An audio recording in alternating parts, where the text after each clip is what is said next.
బ్రహ్మానందం పరమసుఖదం కేవలం జ్ఞానమూర్తిం ద్వంద్వాతీతం గగనసదృశం తత్వమస్యాదిలక్ష్యం ఏకం నిత్యం విమలమచలం సర్వధీ సాక్షిభూతం భావాతీతం త్రిగుణరహితం సద్గురుం తం నమామి. నమో బ్రహ్మాదిభ్యో బ్రహ్మ విద్యా సాంప్రదాయకర్తృభ్యో వంశ ఋషిభ్యో మహాభ్యో నమో గురుభ్యః. సర్వోపప్లవరహిత ప్రజ్ఞానఘన ప్రత్యగర్భో బ్రహ్మైవాహమస్మి. అహం పదార్థరహితః. సదాశివసమారంభాం వ్యాసశంకరమధ్యమాం అస్మదాచార్యపర్యంతాం వందే గురుపరంపరాం. హరి ఓం. శ్రీ గురుభ్యో నమః. హరి ఓం. ఓం నిర్భయానందాయ విద్మహే అచల పరిపూర్ణాయ ధీమహి తన్నో పరాత్పర ప్రచోదయాత్. ఓం సాయీశ్వరాయ విద్మహే సత్యదేవాయ ధీమహి తన్నః సర్వ ప్రచోదయాత్.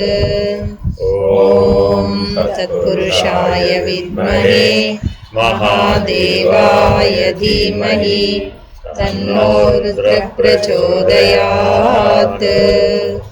ఓం సద్గురురూపాయ విద్మహే జ్ఞానబోధామృతాయ ధీమహి తన్నో శ్రీ విద్యాసాగర ప్రచోదయాత్. హరి ఓం. శ్రీ గురుభ్యో నమః. హరి ఓం. అపరోక్షానుభూతి వైరాగ్యాది చతుష్టయాన్ని పరిశీలిస్తున్నాం. నిన్న మనం సాధన చతుష్టయ సంపత్తిలో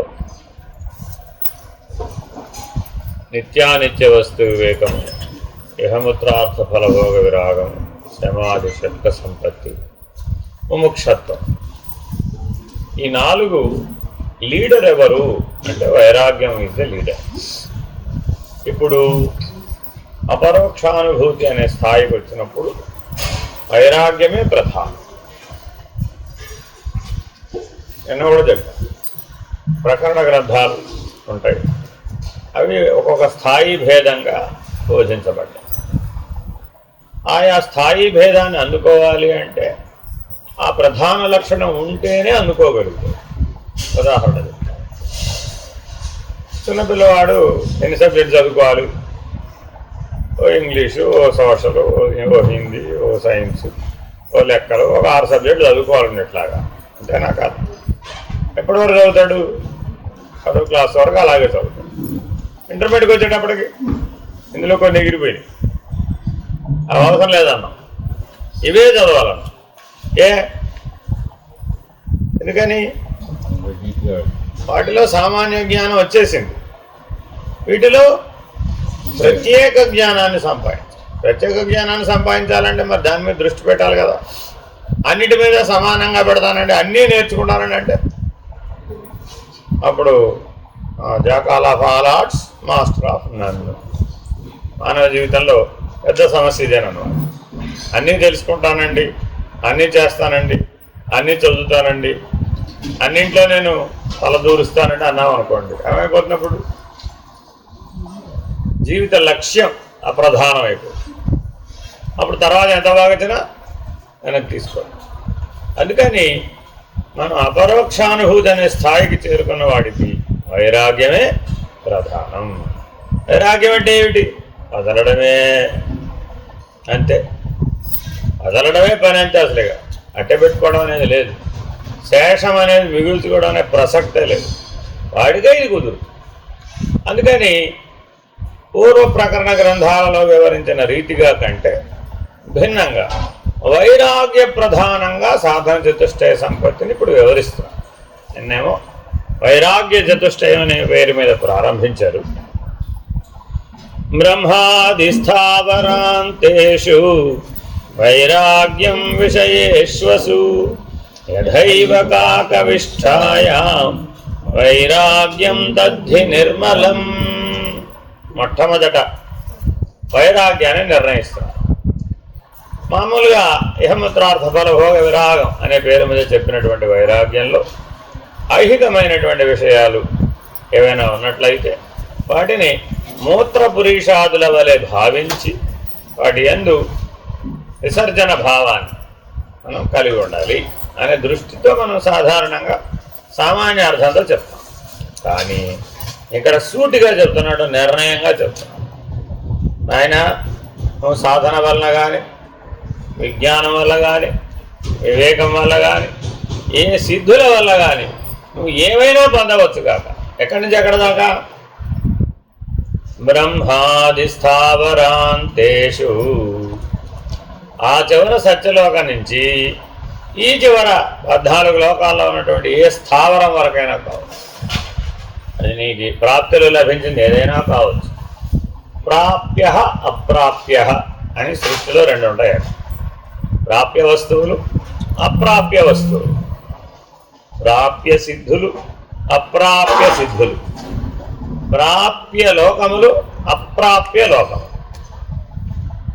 ఇవన్నీ సృష్టిలో భాగం. అంటే నీకు అనుభవంలోకి వచ్చినటువంటివి, అనుభవంలోకి రానటువంటి. ప్రాప్తి అంటే అనుభవం.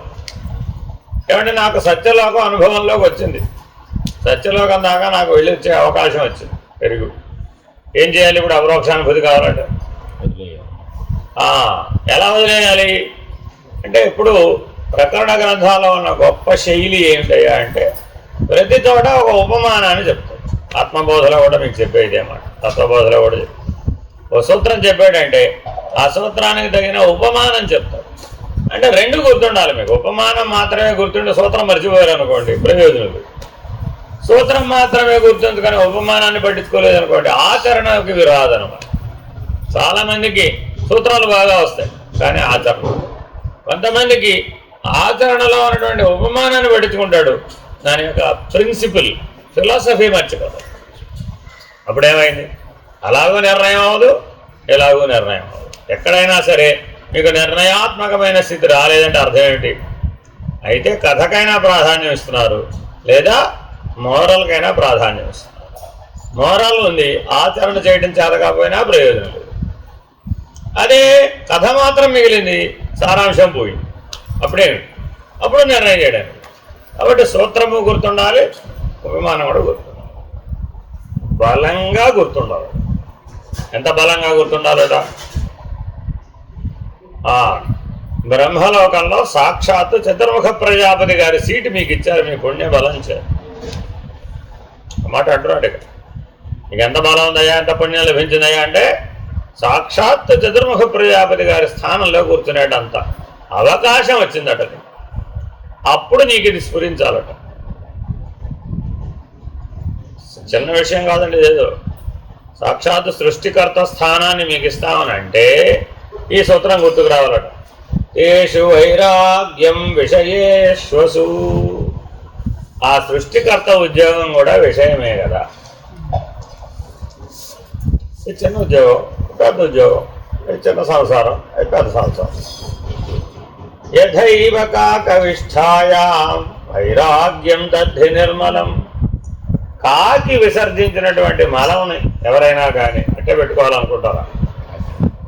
ఎంతో తొందరగా దులిపేసుకుందామా, ఎంతో తొందరగా కడిగేసుకుందామా అని ఆలోచిస్తావు కదా. సరే ఇవాళ పడితే పడింది, 1 సంవత్సరం తర్వాత కడుగుదాం అనుకుంటాడు, అనుకోవటం లేదు. కాబట్టి బ్రహ్మాది స్థావరాంతేషు ఏది ప్రాప్తించినప్పటికీ ఆఖరికి బ్రహ్మలోక ప్రాప్తించినప్పటికీ కూడా దాని ఎడల నీకు వైరాగ్య బుద్ధి కలిగిన వాడవై దాన్ని కాకిరెటతో సమానంగా చూడాలి. అలా చూడగలిగే బుద్ధిని నిర్మలమైన వైరాగ్యం అంటారు, తీవ్ర వైరాగ్యం అంటారు. కాబట్టి వైరాగ్యం తద్ధి నిర్మలం. మాకు వైరాగ్యం ఉందండి అన్న వాళ్ళందరూ ఈ ప్రమాణం మీద చూసుకోవాలి, మీకు ఎంత వైరాగ్యం ఉంది. మనకందరికీ వైరాగ్యం ఉంటుందా ఉండదా? ఉంటుంది. దేని ఎడలా? కాకరకాయ పచ్చడి అయితే అక్కర్లేదు నాకు. ఇవాళ అందరికీ కూడా బ్రేక్ఫాస్ట్ ఏమిటండి అని అడిగాను అనుకోండి, అందరికీ 2 గ్లాసులు కాకరకాయ రసం అన్నారు అనుకోండి, అబ్బో నేను ఎప్పుడో వదిలేసాక కాశీలో వదిలేసాక కాకరకాయ వైరాగ్యం వచ్చి వదిలేసా. అవునా కదా? మనందరికీ గాయ వెళితే ఆ కాశీ వెళితే మరి వదిలేయండి బాబు, కాయ పండు ఆకు వదిలేమంటాడా లేదా? ఏమిటి వదలటం? వైరాగ్యం. మోక్షక్షేత్రాలకు వెళ్ళినప్పుడు మీరు విడిచిపెడతారు అన్నమాట. విడిచిపెట్టడం ఏమిటయా అంటే ఈ వైరాగ్యానికి గుర్తు అన్నమాట. సో కానీ మనం అక్కడ వదిలిపెట్టేసేదేమిటి? మర్రాకు వదిలేశారండి, కాకరకాయ వదిలేశారండి, లేకపోతే చేతి దోసకాయ వదిలేశారండి. అది కూడా క్లియర్ కట్గా చెప్తాడు, చేతి దోసకాయ వదిలేశారండి అంటాడు. వదిలేసేది చేతి దోసకాయ. బట్ ఇలాంటివి వైరాగ్యం కిందకి రావన్నమాట. ఎంతో కష్టపడితే లభించేటటువంటి బ్రహ్మలోక ప్రాప్తి కాకిరెటతో సమానంగా చూడగలిగినటువంటి వివేకం నీకున్నట్లయితే, ఆ దృష్టి నీకున్నట్లయితే అటువంటి నిర్మలమైన వైరాగ్యం అపరోక్షానుభూతికి అర్హతను సంపాదించుకుంటుంది. ఏదైనా సరే అపరోక్షానుభూతి తప్ప ఏది ఇతరము ఏది కావాలని నీవు అనుకున్నా కూడా అది వైరాగ్యం కాదు. As simple as it. అపరోక్షానుభూతి తప్ప ఇతరము ఏదైనా సరే ఇది కావాలి అన్నాం అనుకోండి, ఆ వైరాగ్య లక్షణం పోతుంది. నిత్యమాత్మస్వరూపం హి దృశ్యం తద్విపరీతగం ఏవం యో నిశ్చయ సమ్యగ్ వివేకో వస్తునః స వై. అదేనండి, పూర్వం ఏం చెప్పాడు? స్వర్గలోక ప్రాప్తే కావచ్చు, సత్యలోక ప్రాప్తే కావచ్చు, లేదా పాపం ఫలం యొక్క ప్రభావం చేత అధోలోకముల ప్రాప్తే కావచ్చు. 14 లోకములలో ఏ లోక ప్రాప్తి, ఏ సుఖమైనా సరే, ఏ దుఃఖమైనా సరే వాటి యందు విముఖత, వైరాగ్య దృష్టి కలిగి ఉండాలి. కాకిరెట్టవలే ఉండాలి. దాన్ని మనం వాంఛలేవీ లేకుండా పోగొట్టుకోవాలి. వాంఛ అంటే బలమైన కోరిక. అంటే మనం సాధారణంగా ఏమంటారంటే నాకు పెద్దగా బలమైన కోరికలేం లేవండి అంటాం మనం. కానీ అది ఎప్పుడు తెలుస్తుంది? విడవలసిన సందర్భం వచ్చినప్పుడు తెలుస్తుంది. విడవలసిన సందర్భం వచ్చినప్పుడు విడవలేడండి. అప్పుడు ఎందుకని విడవలేడు? వాంఛ బలంగా ఉంది కాబట్టి. అందుకని ఇప్పటి నుంచే ప్రతిదానిని జాగ్రత్తగా ఈ ప్రమాణం మీద పరిశీలనం చేయాలి. ఇప్పుడు వైరాగ్యం గురించి చెప్పేశాం. వైరాగ్యం ఉన్నవాడికి ఉండవలసింది ఏమిటంటే వివేకం. Very very important. ఇవి రెండు ఒకదానికొకటి పరస్పరం సహాయకారులు. వైరాగ్యం ఉన్నవాడికి వివేకం లేదనుకోండి, అప్పుడు గుడ్డితనం వచ్చేస్తుంది, అంధత్వం వస్తుంది, మూఢత్వం వస్తుంది. కాబట్టి తప్పక వైరాగ్యానికి వివేకం యొక్క జోడింపు ఉండాలన్నమాట. నిత్యమాత్మస్వరూపం హి దృశ్యం. ఈ చివరి నుంచి ఆ చివరి దాకా 14 లోకాలని దృశ్య సమానంగా చూడటం రావాలి. ఎన్నిటిని చూడాలండి? 14 లోకాలని. అది కేవలం దృశ్యమాన ప్రపంచం. అన్ని ప్రపంచాలేగా. దృశ్యమానం హి జగత్. ఏ జగత్ అయినా కావచ్చు. ఏనుగు మీద ఊరేగిస్తే బాగుంది. ఎవరినైనా గౌరవించాలని ఏం చేయాలి? గజారోహణం, అంతకు మించింది లేదండి. గండ పెండేరం, చేతికిందో ఒక పెద్ద గండ పెండేరం, లేదండి కాలుకో కడియం, గజారోహణం లేదా పల్లకిలో ఊరేగించడం. ఇవన్నీ ఏమిటవి? ఆనందదాయకాలేనా కాదా? ఎవరైనా మీకు ఇవన్నీ చేస్తారని పిలిచారనుకోండి, ఏమనిపిస్తుంది? నాకే కదా. కానీ అక్కడ ఏమనిపించాలట? దృశ్యం, సమస్తం దృశ్యమే. సరే, ఇక్కడే ఉన్నాడండి, సూక్ష్మ శరీరాన్ని కాసేపు 14 లోకాలందరూ తిప్పి తీసుకొచ్చారు. చాలామంది చెప్తుంటారు ఈ కథ. నన్ను ఎక్కడికో దేవతల లోకాలకు పట్టుకెళ్ళారండి, నాకు ఆ దేవతలందరినీ చూపెట్టారండి, ఆ మహర్షులందరినీ చూపెట్టారండి. మొన్న వచ్చినాడు కూడా చెప్తున్నారు, ఎక్కడికో తీసుకెళ్లారండి, మహర్లోకానికి పట్టుకెళ్ళారండి, ఆ మహాకాశాన్ని చూపెట్టారండి. ఇలా ఏవో చెప్తూ ఉంటాం. ఇదంతా సత్యమే కావచ్చు, కానీ ఏమిటవి? అంతే. నిత్యం ఆత్మస్వరూపం హి దృశ్యం. ఏమండి ఆ దృశ్యం? తద్విపరీతగం, అది నీ వైపరీత్యం. ఎంత బాగా చెప్పాడు నాటుకునేట్టు.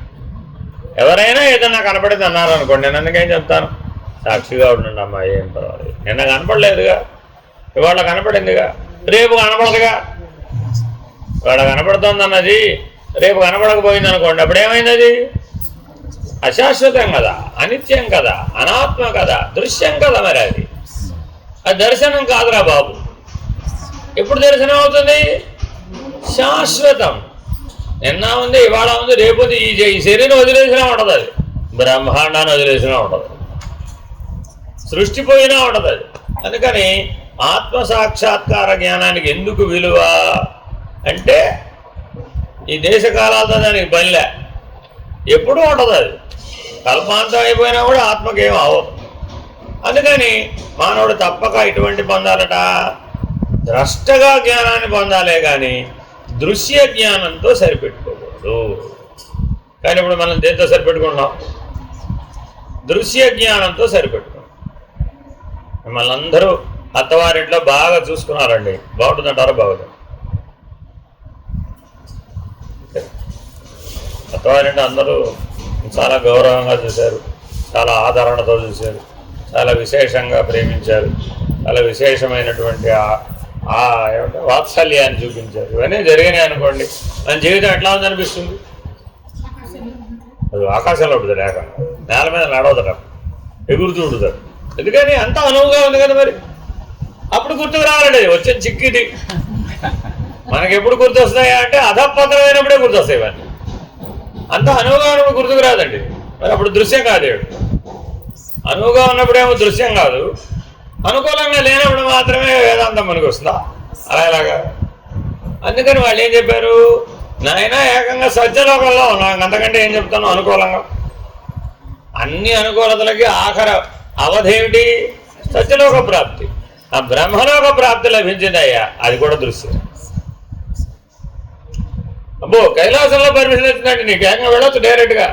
మధ్యలో నందీశ్వరుడు వెళ్ళిపోడు, సరాసరి వెళ్ళిపోవడం, వైల్డ్ ఎంట్రీ పాస్. అది కూడా సరే. వైకుంఠానికి వెళ్ళి రావచ్చు, వెళ్ళలేదా? భృగు మహర్షి వెళ్ళొచ్చాడు కదా, అదేగా కథ. వెంకటేశ్వరం కిందకి దిగడానికి మరి ఆనాటి కాలంలో అందరూ వెళ్ళేవాళ్ళు. ఏదైతే వెళ్ళేవాళ్ళు సూక్ష్మ శరీరం వెళ్ళి రావచ్చు, తపోబలం అంటే వెళ్ళి రావచ్చు. కానీ అదంతా ఏమిటి?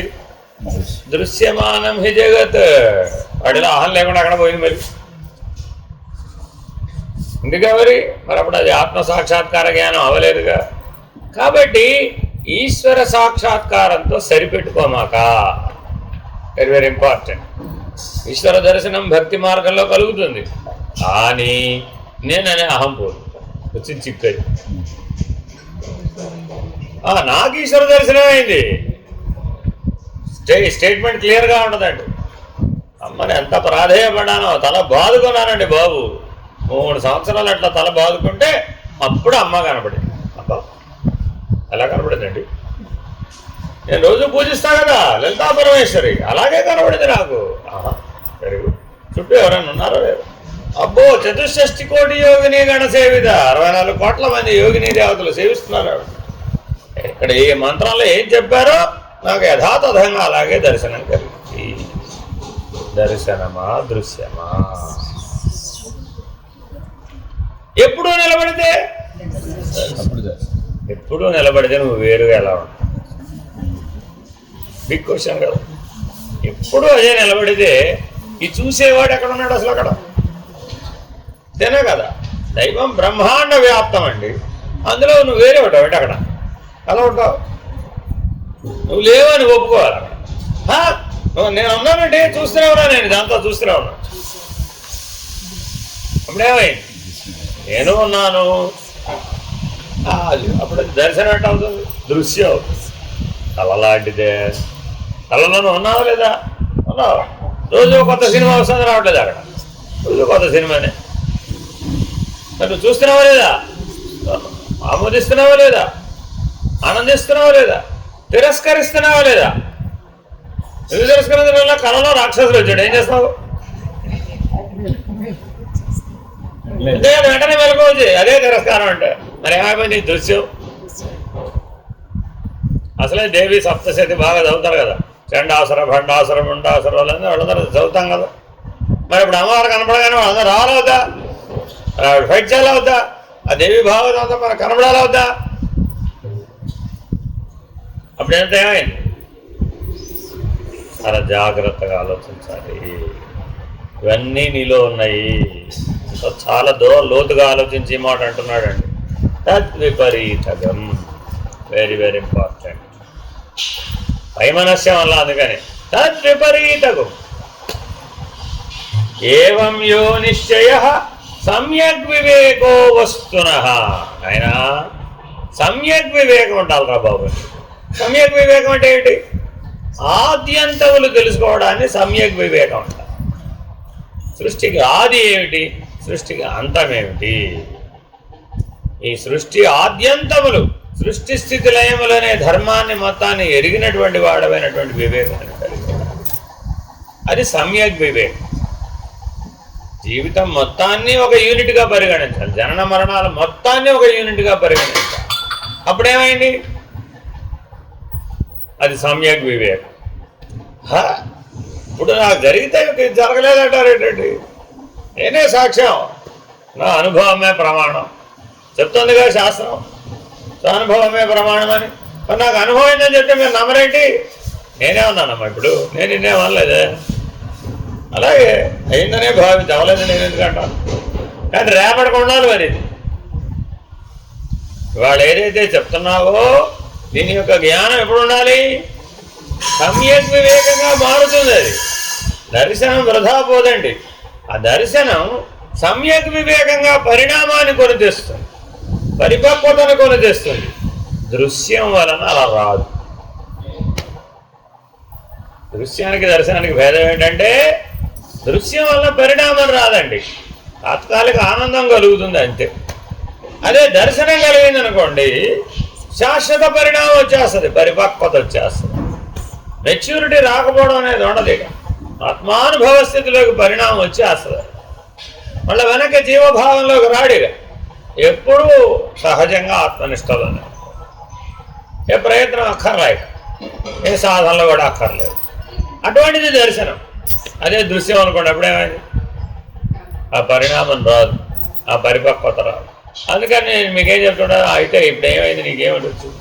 సరే కనపడింది, ఓకే. నీకేం పరిణామం వచ్చింది? నీకేం మార్పు వచ్చింది? నీకేం పరిపక్వత వచ్చింది? ఇత పూర్వం లేనటువంటి స్థితి నీకేమిటి ప్రాప్తించింది? వెంటనే వచ్చేస్తుందండి. ఉండదండి ఇమీడియట్ ఎఫెక్ట్. దర్శనం అనేది ఎప్పుడు కూడా ఇమీడియట్ ఎఫెక్ట్ అండి. ఎటువంటిదయ్యా అంటే ఉదాహరణ చెప్తాను. దర్శనం పిడుగు వంటిది. దర్శనం ఎటువంటిదండి? పిడుగు. దృశ్యం మెరపు వంటిది.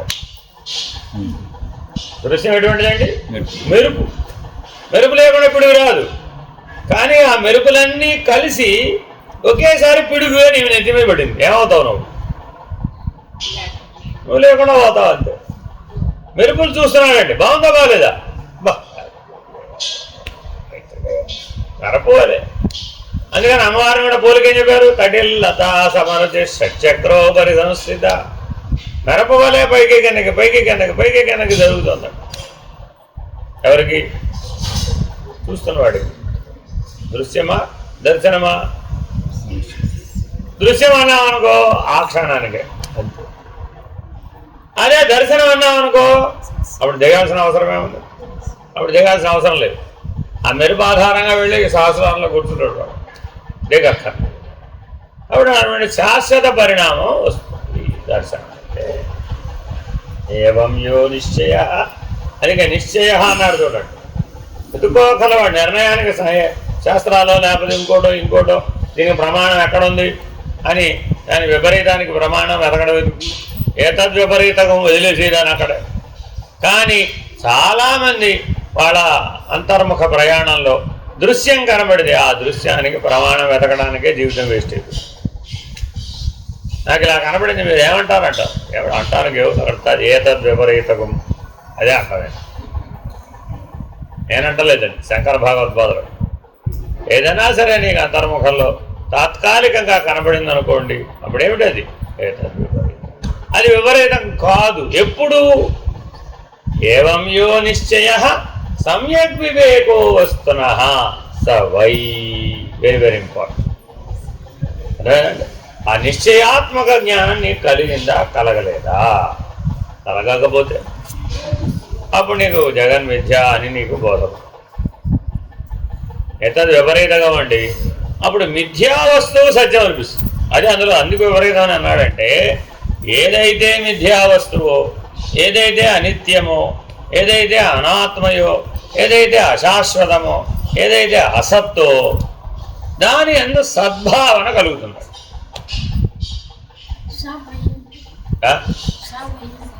సవై సర్వకాలం ఎప్పుడు. ఇది శాశ్వతమైన నిర్ణయం.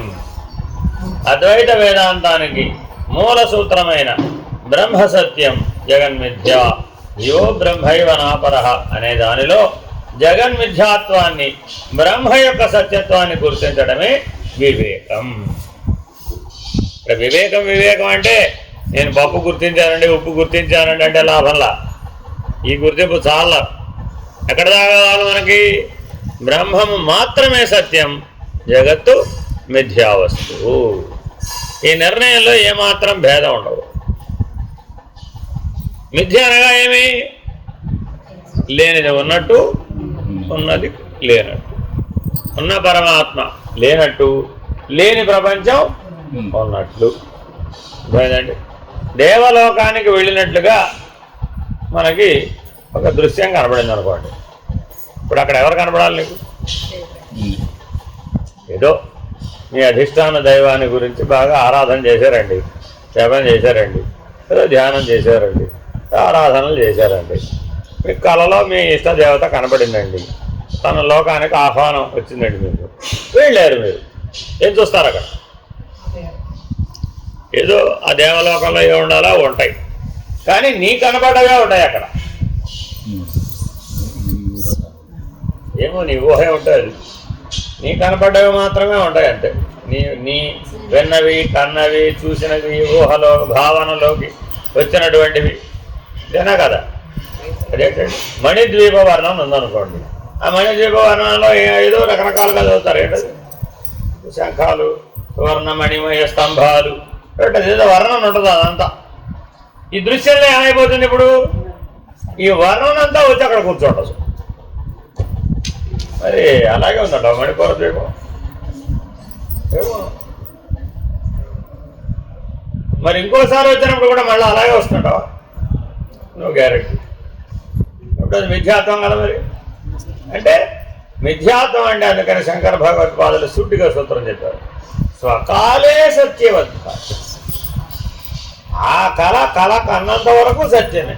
మేలుకొనగానే లేదు, నిద్రలో పడ్డాడు, అప్పుడు లేదు. అర్థమైందండి? కాబట్టి స్వకాలే సత్యవద్భాది అన్నవన్నీ విద్యా వస్తువు. అంటే ఇక మీరు దేంతో అయినా పోల్చుకోవచ్చు, ఎక్కడి నుంచి ఎక్కడ దాకా అయినా పోల్చుకోవచ్చు. దశావతారములు విద్యా వస్తువునా కాదు. స్వకాలే సత్యవద్భాది. మత్స్యావతారాన్ని ఎక్కడన్నా మీరు పూజిస్తున్నారు. ఇప్పుడు దగ్గరలోనూ రామావతారం, కృష్ణావతారాన్ని పూజిస్తున్నారు, కానీ మత్స్యావతారాన్ని పూజిస్తున్నారు. పూజించండి. ఏ కూర్మ జయంతి చేయడం లేదు. శ్రీకూర్మం క్షేత్రం కూడా ఉందండి. అక్కడ అన్నీ మామూలు లైవ్ తాబేళ్ళు ఉంటాయి. అదే ప్రతీక. అదే కానీ మందరగిరిని మోసిన కూర్మం ఎంత? ఇప్పుడు మన ఇంట్లో ఉన్న కూర్మం ఎంత? మన పోలుకుందంటారా? మందరగిరిని మోసిన కూర్మ అవతారం.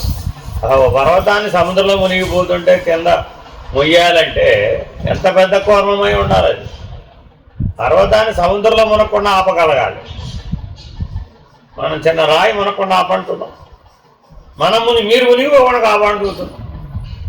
చూసాగా మనం కుంభమేళలో మునిగిపోకుండా ఏం చూసాం? మహానుభావుడు నారాయణమూర్తి ఎటువంటి వాడైనా మందరగిరి దాన్ని అటు ఇటు పట్టుకుని వాళ్ళు లాగుతున్నారు. పైగా వాసుకుని ఎలతాడుగా చేసి లాగితే సృష్టిలో ఉన్నటువంటి విశేషమైన వస్తు సముదాయం అంతా ఆ క్షీరసాగర మథనంలో ఉద్భవించింది. అంతకాలం ఎంతకాలం మోసాడు తెలుసా మీకు? కూర్మావతారం ఎంతకాలం? 4 యుగాల పాటు మోసాడు. ఆ మథనం 4 యుగాలు సాగిందండి. ఒక మహాయుగం పాటు సాగింది. అంటే ఎంత? 43,24,00,000 చిల్లర సంవత్సరాలు. 43 కోట్ల సంవత్సరాలు ఆ ప్రక్రియ జరిగితే కూర్మావతారం అలా నిలిచి ఉన్నాడు. ఇప్పుడు మన కూర్మం ఎంత? మనకు తెలియదు అనమాట. దాని స్ట్రెంగ్త్ ఎంత, దేని గురించి చెప్తున్నారు, దాని గ్రావిటీ ఎంత, దాన్ని ఏ సైజులో తీసుకోవాలి మనం అనేటువంటి లక్షణం మనకు తెలియకపోవడం వలన తేలిగ్గా తీసుకుంటాం. దశావతారాలు తెలిసే వచ్చే కూర్మ వరాహ నరసింహస్య ఆ శ్లోకం వస్తే మీకు తెలిసినట్టు అంతేనమ్మా. అంతే. అది మనం తెచ్చుకోలేదు. ఇప్పుడు అక్కడ పెట్టాలి. మనం కూడా పెట్టాం. బాబా గారు ఎదురు కూడా ఒక చెప్పి ప్రతీక అండి. ఇప్పుడు గుర్తుపెట్టు, సంకల్ప శక్తికి ప్రతీక. ఆయన మందరిగిరిని ఎలా మోసాడు? సంకల్ప శక్తి ఆయనకు అంత స్థాయిలో ఉంది కాబట్టి మోసాడు.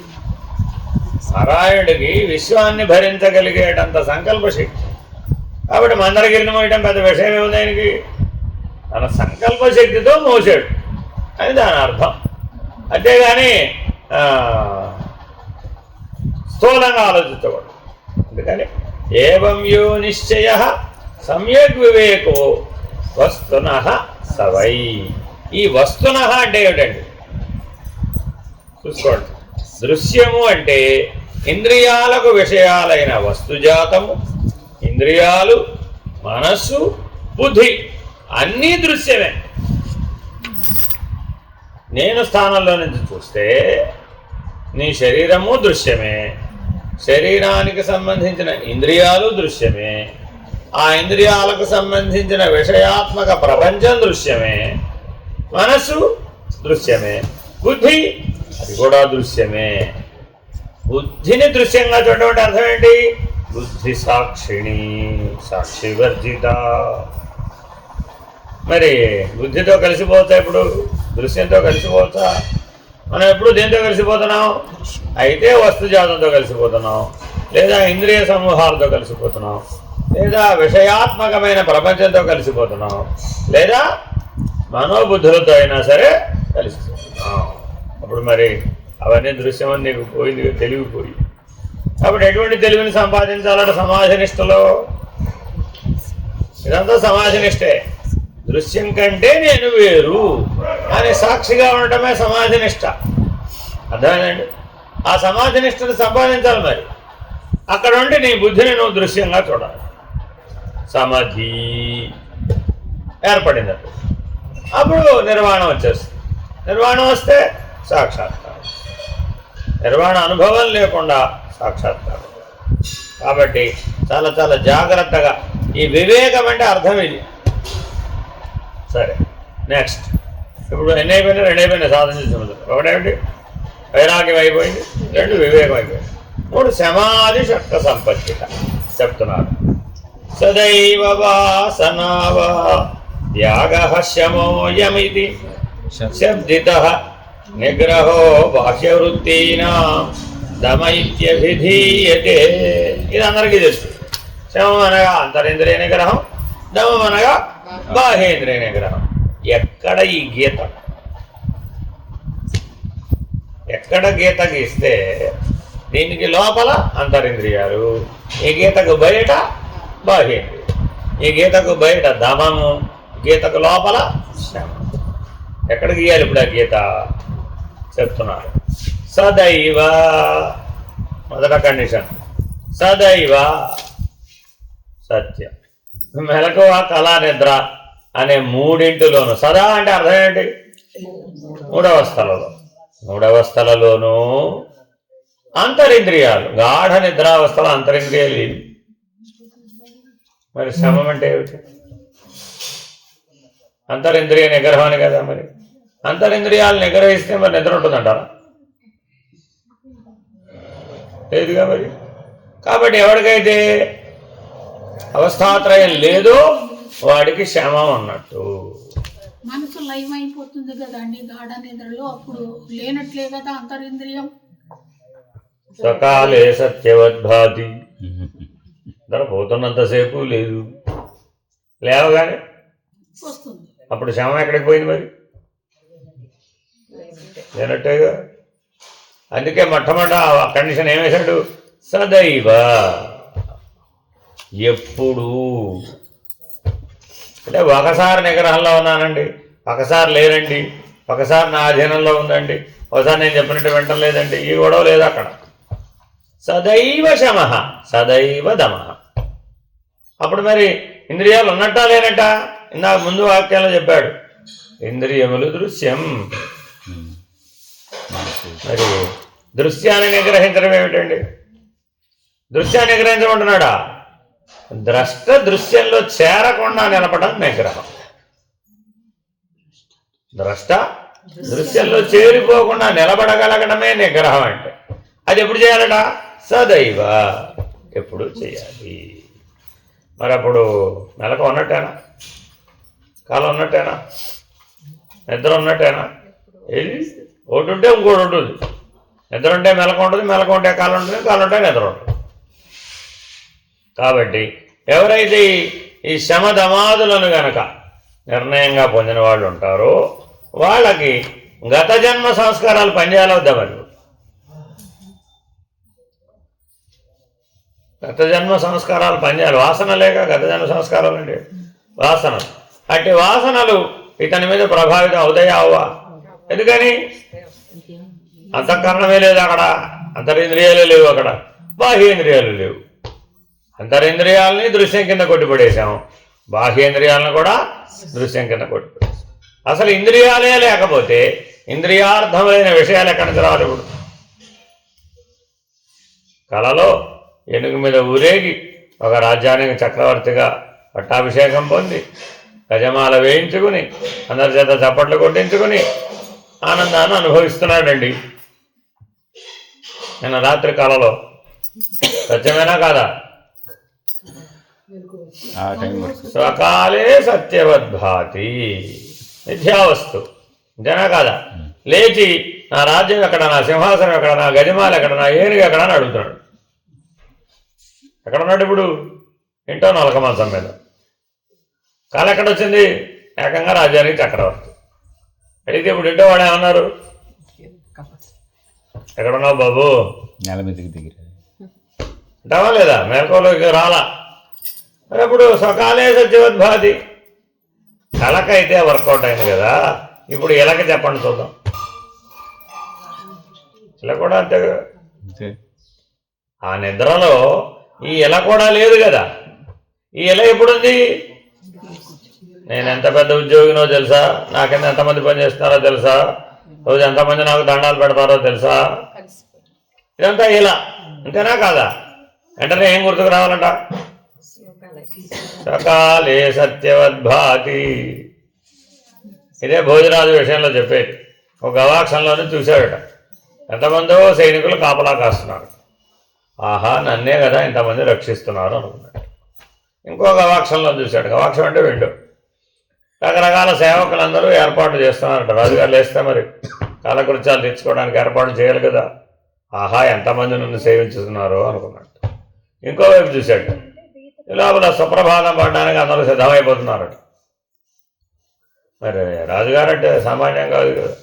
ఆహా, ఎంతమంది వేదవిధులు, ఎంతమంది భట్రాజులు, ఎంతమంది నన్ను సుప్రభాతం పలకడానికి మంగళ వాయిద్యాలతోటి ఎదురు చూస్తున్నారు కదా అనుకున్నాడు. ఇంతలో ఒక పండితులు అన్నట్టు 3 నిమిషాల ముందు ఇవన్నీ అక్కడ ఉన్నాయ్యా. 3 నిమిషాల ముందు ఇంతలోనేగా ఉన్నాడు. ఎదిన తర్వాతే కనబడ్డాయి. 3 నిమిషాల ముందు ఇవన్నీ ఎక్కడ ఉన్నాయి అన్నట్ట. ఆహా, నా కళ్ళు తెరిపించాడు ఎవరు, అవన్నీ అసత్యం కదా. ప్రతిరోజు మనం మేలుకొనేటప్పటికల్లా ఇలాంటి మనం అలా అనుకుంటున్నామా, ఇలా అనుకోగలగాలట. ఓ, ఇదంతా నిత్య కదా. మరి లేచిన తర్వాత అనుకోవాలంటావా, నిద్రలో ఉండగా అనుకోవాలంటావా, కళలో ఉండగా అనుకోవాలి? ఎప్పుడు అప్పటిదప్పుడే పోగొట్టుకుంటేనే దాన్ని సమాధి షట్క సంపత్తి అంటారు. కళని ఇళ్లలో విచారణ చేసి, ఇళ్ళని కళలో విచారణ చేసి, కళని నిద్రలో విచారణ చేసి, నిద్రని మెలకువలో ఆ అవస్థ అయిపోయి మరొక అవస్థలోకి వచ్చి విచారణ చేసే విధానం సమాధి షట్క సంపత్తి అనిపించుకోదు. అది తోచినప్పుడే నివర్తించబడాలి. అంతేనా కాదా? ఒక ఉపమానం చెప్తారా లేదా? దొంగలు బడి వెళ్ళిపోయారట. 6 నెలల తర్వాత కుక్కలు మురిగినాయి. ఎక్కడ దొంగలు అప్పుడు మరగలేదండి, ఇప్పుడు మురుగుతున్నాం. ఎప్పుడు తర్వాత అలాగే అవస్థ అయిపోయింది, మరో అవస్థలోకి వచ్చేసాం. ఇప్పుడు దాని గురించి విచారణ చేశాను. నేను లేదనే చెప్తున్నాను కదండి. ఎప్పుడు చెప్పాను ఇది లేదని? అప్పుడు లేండి. అది అనుభవ కాలంలో ఉన్నప్పుడు లేనిదని చెప్పాలి. కానీ అంతా అయిపోయిన తర్వాత 90 ఏళ్ళు ఆయన సంసారం మిథ్య కదా అన్నాడు. ఎప్పుడు చెప్పాలి? 20 ఏళ్ళకి చెప్పాలి. 90 ఏళ్ళకి సంసారం మిథ్య కదా అంటే అప్పుడు ప్రయోజనం ఏముంది? అప్పుడు ఆ నిర్ణయం వల్ల ప్రయోజనం లేదు. కాబట్టి ఏమంటారు దీన్ని? పతనానంతర విచారణ అంటారు. అలా కొండ పగలేసాం, 1000 ఒక్కలైంది. కొండ పగలేయడానికి గల కారణం ఏమిటో విచారణ చేశాం. ఎంత విచారణ చేసినా పతనానంతర విచారణ, ప్రయోజనం ఏముంది దానివల్ల? కాబట్టి జాగ్రత్తగా చెప్తున్నారు. పూర్వానుభవాలకు సంబంధించినటువంటి సంస్కారాలు, వాటికి సంబంధించిన ముద్రలు మన మనసుపై పడి ఉన్నాయి. ఆ సంస్కారాలే, ఆ వాసనల్నే ఆయా వస్తువులు చూసినప్పుడు ఆయా సందర్భాలలో మళ్ళీ మేల్కొంటాయి. ఉదాహరణ చెప్పుకోవాలంటే లోగడ మనం మామిడి పండు తిని ఉన్నాం. రుచి, వాసన వగైరాలు సంస్కార రూపంలో మన మనసులో ఉన్నాయి.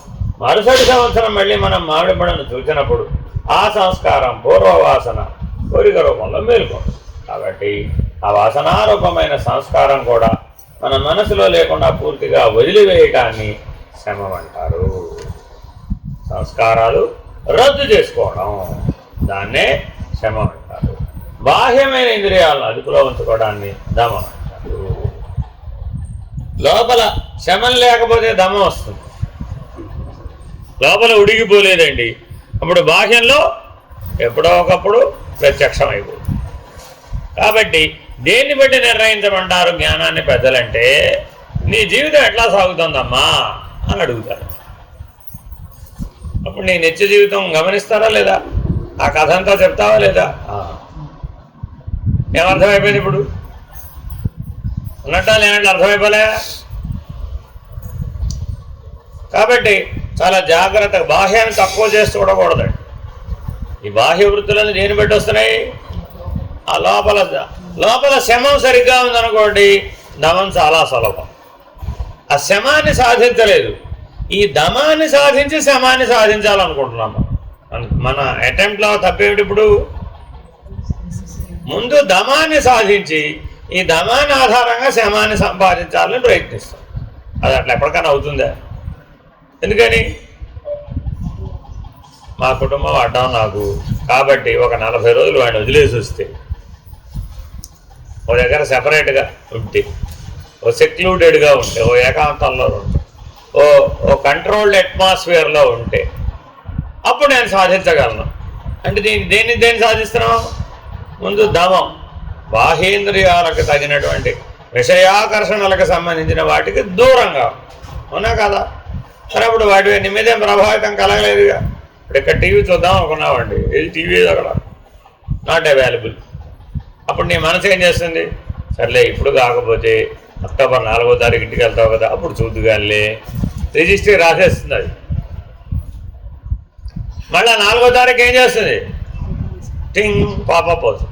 సురేవరు ఇంతకాలం 40 రోజుల పాటు నువ్వు దూరం అయిపోయారో ఆ టీవీ అంతా వ్యవహారం అంతా నీకు పోయిందిరా నాయన, ఆ సుఖం అంతా పోయింది. అదొక ఇప్పుడు అవకాశం వచ్చిందిగా వినియోగించేవాడు. శమమా దామా? ఇప్పుడు శమం చాలా ఇంపార్టెంట్. ఇప్పుడు అక్కడ నేను 40 రోజుల్లో శమం సంపాదించలేదండి. అప్పుడు ఇంటికి వెళ్ళారండి, అప్పుడేమైంది? అప్పుడు దమం ఎట్లా సాధ్యమవుతుంది? వీలవుతుందా? అవదు. అందుకని ఆశ్రమాలు ఆలయాలలో ఎప్పుడు శమానికే ప్రాధాన్యత ఇస్తారు. దేవాలయానికి వెళ్ళారండి, మీ ఇష్టం వచ్చినట్టు వ్యవహరించడానికి అక్కడ అవకాశం లేదు. కంట్రోల్డ్ అట్మాస్ఫియర్, ఇలాగే ఉండాలి, ఇక్కడే కూర్చోవాలి, ఇక్కడి నుంచే చూడాలి, ఇలాగే ధ్యానం చేయాలి, ఈ జపమే చేయాలి, ఈ పూజే చేయాలి, ఇలాగే చేయాలి. ప్రతిదీ వాళ్ళు చెప్పినట్టు నువ్వు వినాలన్నమాట. ఎందుకు అలా పెట్టారు? శమం. నీకు అక్కడ స్వేచ్ఛ లేదు. అర్థమైందంటే స్వేచ్ఛిస్తే ఏమైపోయింది? నిగ్రహం ఉంటుంది. ఈ ప్రపంచంలో ఎవరికైనా స్వేచ్ఛ ఇచ్చామండి, అప్పుడు నిగ్రహం ఉంటుందంటారా? ఉండదు. ఎందుకని? పిల్లాడికి ఇల్లు వదిలేసామండి, నీ ఇష్టం వచ్చినట్టు అడుగుతారా, సాయంత్రం దాకా నేను రానున్నామండి, అప్పుడు ఏమైపోతుంది మన ఇల్లు? తిరిగి వచ్చిన తర్వాత నువ్వు 3 రోజులు సర్దుకోవాలంతే. అప్పుడు ఏమనుకుంటావు? ఆ 3 గంటలు నేను బయటికి వెళ్ళకపోయి ఉంటే ఈ 3 రోజులు పని తప్పేది. ఆ 3 గంటల్లో ఎంత పని చేసేవాడు? మొత్తం అనే నేల మీద వేసాడు. ఏమంటావు? నువ్వే చెప్పాడుగా. మనలో ఉన్న మనసు కూడా ఈ పిల్లవాడే. వాడికి 3 గంటలు ఛాన్స్ ఇస్తే చాలట, నీకు 3 జన్మల పాటు కావాల్సినంత బరువునిస్తాడు. ఎన్ని వాంఛలు స్పృశిస్తాడండి అంటే ఆ 3 గంటల్లో ఎన్నింటినైనా స్పృశించగలడు. ప్రపంచంలో ఉన్న విషయాలన్నీ చుట్టొచ్చేస్తాడు. అంతే 3 గంటలు చాలంతే. కళలో అయితే 3 నిమిషాలే చాలు. కళలో అయితే 3 గంటలు కావాలండి. అదే కళలో అయితే 3 నిమిషాలు చాలు, గిర్రం తిరిగి వచ్చేస్తాయి విషయాలు.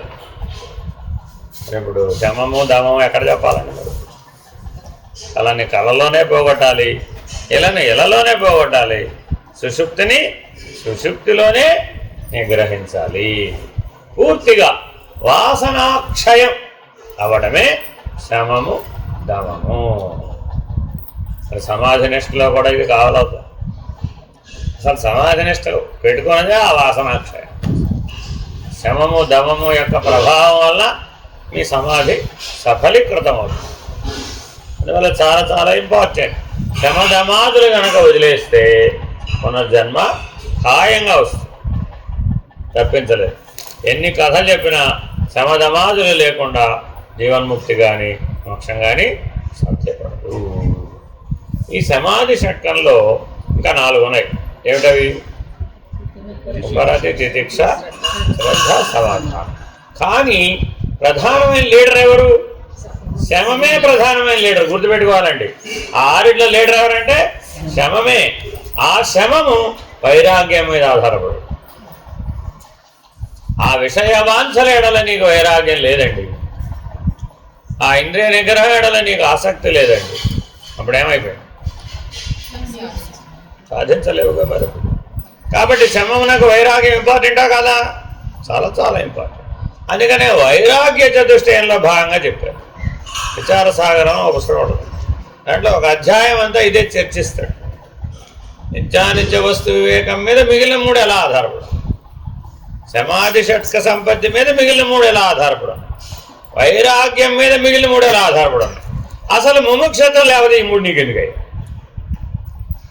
మోక్షం కావాలని అనుకోకపోతే, మోక్షాసక్తి కనుక నీకు లేకపోతే అసలు ఈ 3 ఎందుకు సంపాదిస్తావు?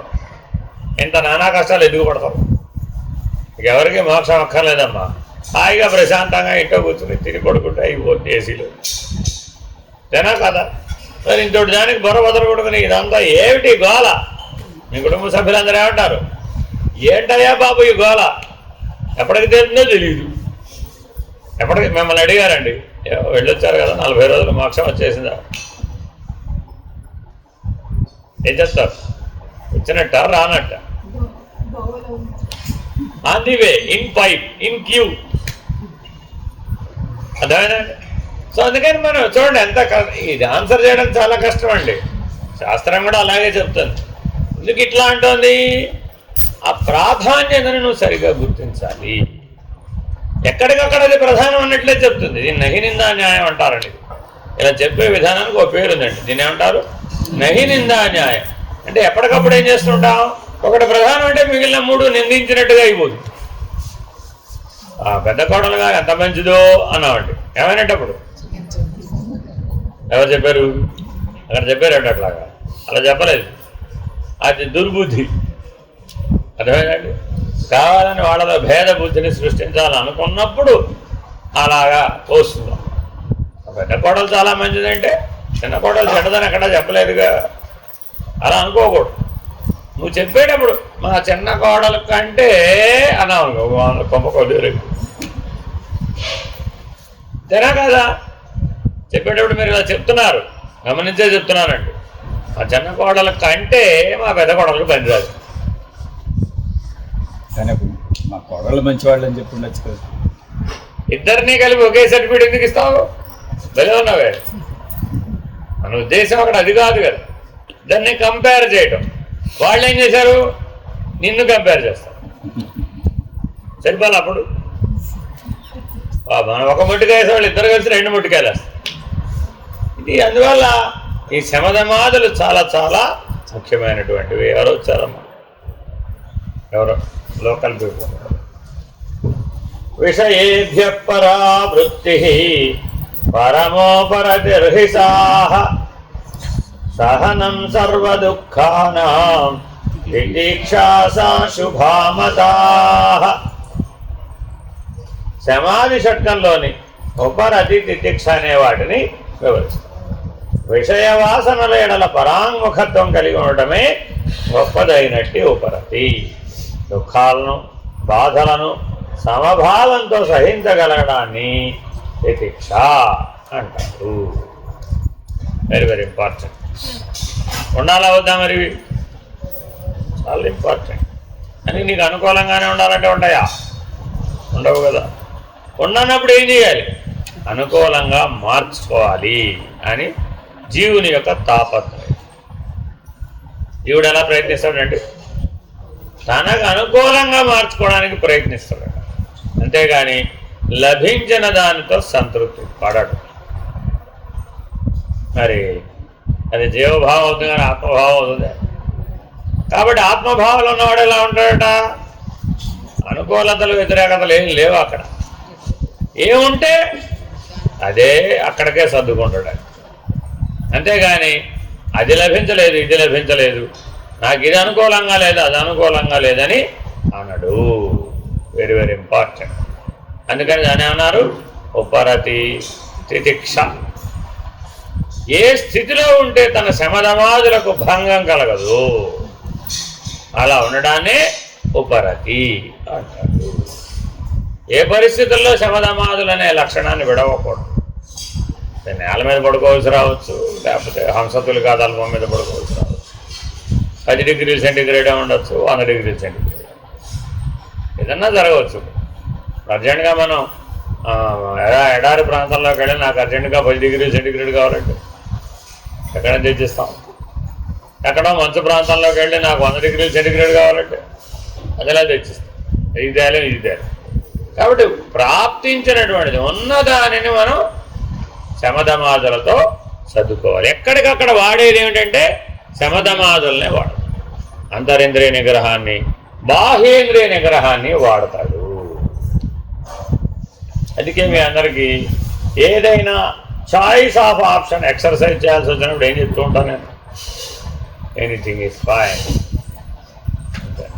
ఇప్పుడు ఇది శమధమాదులకి డిఫరెంట్గా ఏం చెప్తున్నట్టు గురిగా ఇక్కడ ఉపరతి అంటే ఏంటంటే ప్రయత్నపూర్వకంగా నీకు సుఖంగా ఉండేటట్టు మార్చుకోమని చెప్తూ ఉంటుంది లోపల జీవుడు.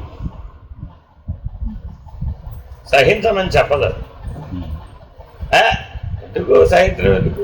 మార్చుకోవచ్చుగా. ఎలా అయితే అలా చేయొచ్చుగా, అలా చేసి ఎలా చేయొచ్చు. తెలిసింది అది పెట్టుకో, హీటర్ పెట్టుకో, వేడిగా ఉంది అది వేసుకో. అన్నీ ద్వంద్వాలే కదా. సహిష్ణుత దేంట్లో? ద్వంద్వాలేగా. అకల్ దెబ్బకెళ్ళి కూడా ద్వంద్వాలేవే. అన్నీ ద్వంద్వ. జీవుడి యొక్క అనుభవాలన్నీ ద్వంద్వాలు.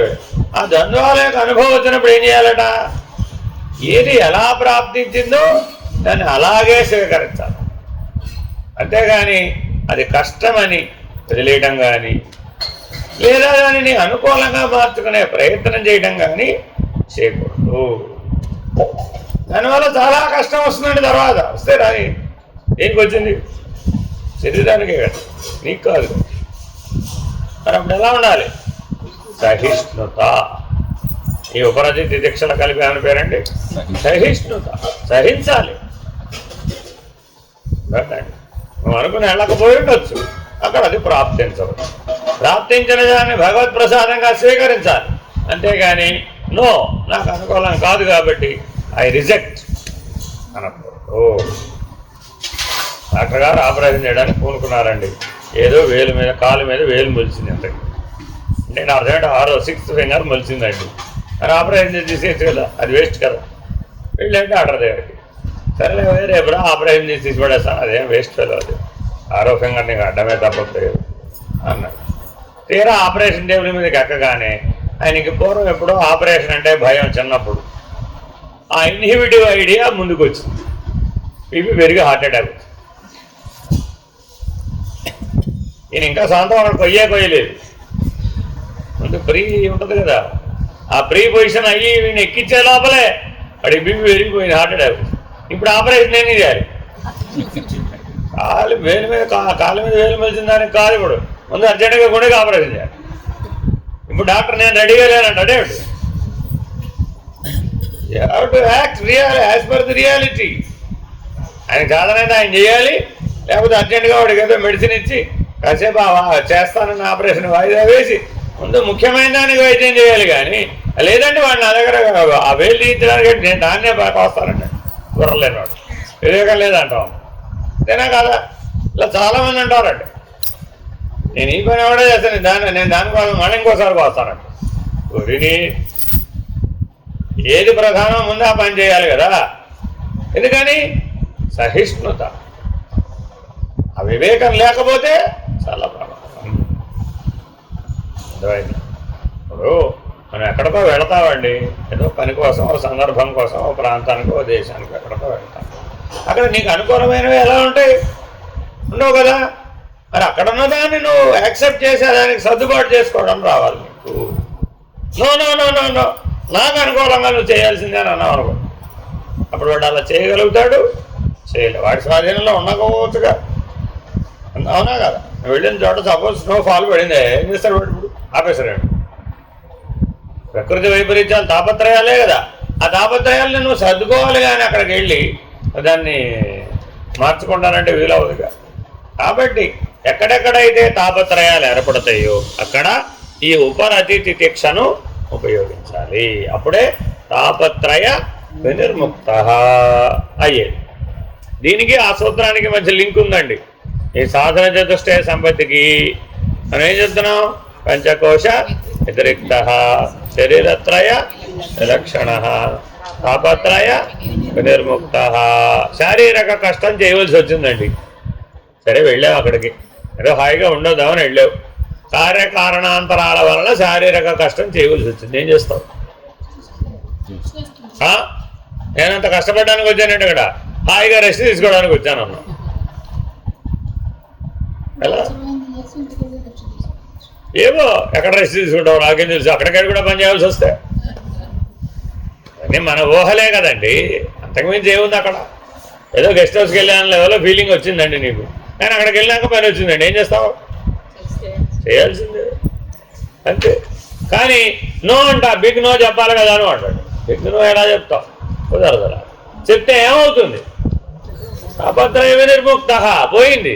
ఆ తాపత్రయ బాధితం అవుతుంది. ఇప్పుడు శమధమాదులు పోయినాయి చూడండి. ఒకటి కొట్టేస్తే టకా అన్నీ పోతాయండి.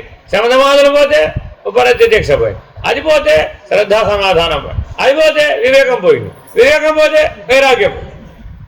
టకటక పెద్ద లింక్ అండి ఇది. ఆ సూత్రంలో ఏ ఒక్కటి చెడగొట్టినా సాధన చతుష్టయ సంపత్తి చెడిపోతుంది. ఇప్పుడు ముముక్షత్వం ఇన్ని చెడిపోయినాక మోక్షం రామంటే అక్కడ చూస్తుంది కాదు.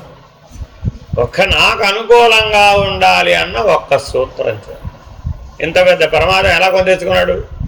అది నాకు అనుకూలంగా లేదని. సరే ఇప్పుడు ఏం అనుకూలంగా లేకపోతే ఏమిటైంది అయ్యా బాబు? దానికి నువ్వు సర్దుకోవచ్చుగా, అప్పుడు సులభమే కదా, ఇదంతా పడే ఖరాగా. ఇంత పెద్ద స్ట్రక్చర్ని 12 ఏళ్ళు 24 ఏళ్ళు కుస్తీ పడి తయారు చేశాడండి. పరమాత్ముడు ఏం చేశాడంటే ఒక్క అననుకూలతని ఎదురుకుండా పెడతాడు. అమ్మవారు ఏం లేదు పరీక్ష అంటే, నేను ముముక్షుని, తీవ్ర ముముక్షుని, ఎంతో బాగా సాధన చేశాను, జపాలు చేశాను, తపాలు చేశాను, ధ్యానాలు చేశాను అన్నీ అంటావు కదా, సిద్ధమేనా అంటుందా, రెడీ అంటావు కదా. అప్పుడు ఏం చేస్తుంది? ఒక అననుకూలతని నీకు ఎదురు ఏడు చేస్తుంది. ఏం చేస్తావు అప్పుడు? తిరుపతి వెళ్ళాడండి, దర్శనం చేసుకోవడానికి వెళ్ళాడండి. అక్కడ ఒక అననుకూలత కనపడింది. వెళ్ళగానే 5.5 కిలోమీటర్ల క్యూ కనపడింది అంతే. ఏం చేయాలి ఇప్పుడు? మీలో ఎన్ని ఆలోచనలు వస్తాయో, ఆయన అనుకూలతగా మార్చుకోవడానికి ఎన్ని ఆలోచనలు వస్తాయో. చూడండి, 300 రూపాయల టికెట్ అయినా ఉందంట. పోనీ మనిషి 1,00,000 రూపాయలు కడతామండి. శ్రీవాణి టికెట్ ఏదో పెట్టారట కదా, ఎంత దూరం వెళ్ళిపోతాడో చూడండి. అదైనా కానీ వాళ్ళకి వాళ్ళు దొరకదండి. వాళ్ళు మీరు కడితే రేపటికో ఎల్లుండికో స్లాట్ బుకింగ్ ఎప్పుడు వస్తే అప్పుడు వస్తుంది. ఇప్పుడు నాకు దర్శనం అయిపోయి నేను వెళ్ళిపోవాలండి, ఏం చేయాలి ఇప్పుడు అర్జెంటుగా? అదిగో ఆ మినిస్టర్ గారు వెళ్తున్నారంటే ఆయనతో పాటు 10 మంది వెళ్తున్నారు. ఆ 10 మంది నువ్వు కూడా కలిసిపో. నీకు తెలుసున్నావు కదా మినిస్టర్ గారు. వెళ్ళి మినిస్టర్ వాడు కాళ్ళ వేళ పడతాడు, ప్రాధేయపడతాడు. ఏమిటి ఇంతకి? బయటకు వచ్చి ఏం చెప్పుకుంటాడు? వెళ్ళని తెలుసా, మినిస్టర్ గారు నన్ను నాతో పాటు రమ్మన్నాడు. ఆయనతో పాటు దగ్గరుండి మరీ తీసుకెళ్ళి దర్శనం చేయించేశాడు. గంటల్లో దర్శనం అయిపోయింది. ఏమనుకుంటున్నావు? ఏమైపోయింది? అవ్వాల్సిన దర్శనం కాదు,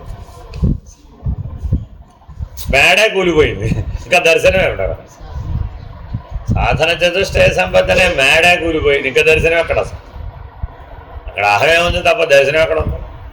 ఇలాగా మనకు అనుకూలమైనటువంటి వాతావరణాన్ని తయారు చేసుకోవడం అలాంటి ఒక్క ఉపరతి తితిక్ష కొట్టేస్తే మొత్తం ఎగిరిపోతుంది.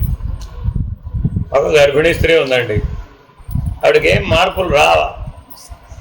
9 నెలల్లో వారం వారం వారం వారం మారిపోతూనే ఉంటుంది. ఈ ఒక వారం ఉండడం మరొక వారం ఉండదండి. అవునా కాదా?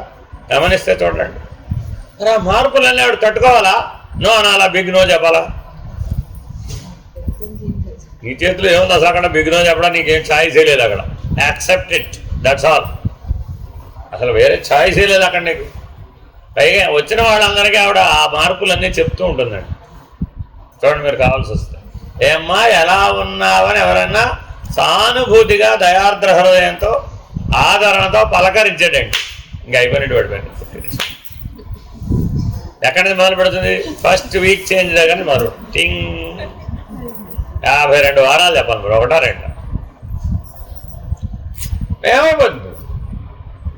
అరే ఏమిటైంది ఇప్పుడు ఇంతకీ? సహ అనుభూతి, జీవభావం. సానుభూతి కోరడం ఎవరిదండి? జీవభావం. సహాయం చేయకపోతే చేయకపోయావు, సానుభూతి అయినా చూపెట్టచ్చుగా అంటారు చాలామంది. ఏమిటి దానివల్ల ఏం ప్రయోజనం? అని చెడగొట్టడం తప్ప.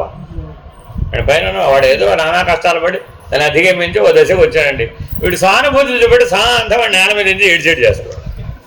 కావాలంటే ఎవరైనా పోయిన చోట చూడండి. వాస్తవానికి 10 రోజులు 12 రోజులు అయిపోతుందండి. 12వ రోజుకి వెళతాడు వీడు. వెళ్ళినప్పుడు సైలెంట్గా అక్కడ పాల్గొని వచ్చేయచ్చు కదా. వెళ్ళిన వాడు పోయిన రోజు దగ్గరనే మళ్ళీ కథ మొదలు పెట్టేశాడు. వీడు మళ్ళా ఏడుశాడు. వీళ్ళు ఏమంటారు? ఇప్పుడు నేను ఎవరు మొదలు పెడమన్నారు అక్కడి నుంచి కథ. ఇప్పుడు వాడు ఎలాగోలా 12 రోజుల నుంచి ఆవిడ జాగ్రత్తగా మేనేజ్ చేసి దుఃఖం లేకుండా చేస్తే నువ్వు వచ్చి సానుభూతి చూపెట్టి ఏం చేసేవాడు? మళ్ళా స్టోరీ రిపీట్.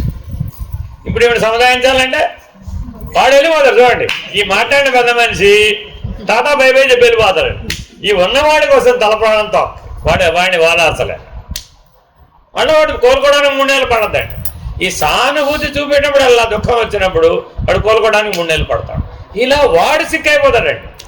పోయినవాడు ఎలా పోయాడు, ఈ ఉన్నవాడు ఈ తలుచుకొని సిక్కైపోతాడు. మీ ప్రతి ఇళ్లలో చూడతాను ఇప్పుడు నేను చెప్పేది. ఎందుకని అంత సాధన చతుష్టయ సంపద, అందులో ముఖ్యంగా ఉపరతి తితిక్ష లేకపోవడం. మృత్యువు సహజం కదా, అందులో అసహజం ఏమున్నది? అంతేనా కదా? ఒకటే ఒక టైం వచ్చి వెళ్ళిపోయాడండి, అది ఎంత వయసు అయినా కావచ్చు కాదు, ఆ టైం ఏమైనా వెళ్ళిపోవడం అంతే. మృత్యువు కారణాన్ని అన్వేషించకూడదు అంతే, అది సహజమని స్వీకరించాలి. It's a natural fact. Whether you accept it or doesn't accept, దానికేం సమాధానం లేదు. Unrelated thing. మేము అనుకోకుండా నువ్వు అనుకోవడమే, వాడే అనుకోకుండా పోయాడు. నీవెట్టా అనుకోవడం, ఇంకోటి ఏమంటే చెప్పకుండా పోయాడు వాడే. ఓరే చెప్పిట్లా పోతాడు, వీడు చెప్పే మాటలు నాకు ఎంతగా తోస్తాను. డైలాగులా ఎండగలడు, ఓరే ఓరే ఓరే ఓరే ఓరే, వాడికే తెలియదు అసలు ఎప్పుడు పోతాడు, నీకు చెప్పెట్టా పోతాడండి. వీడు ఎక్స్పెక్టేషన్ అనమాట, నేను పోతున్నానని చెప్పాడు అలాంటి. నిన్న రాత్రి కలిసాను కూడా. అయ్యో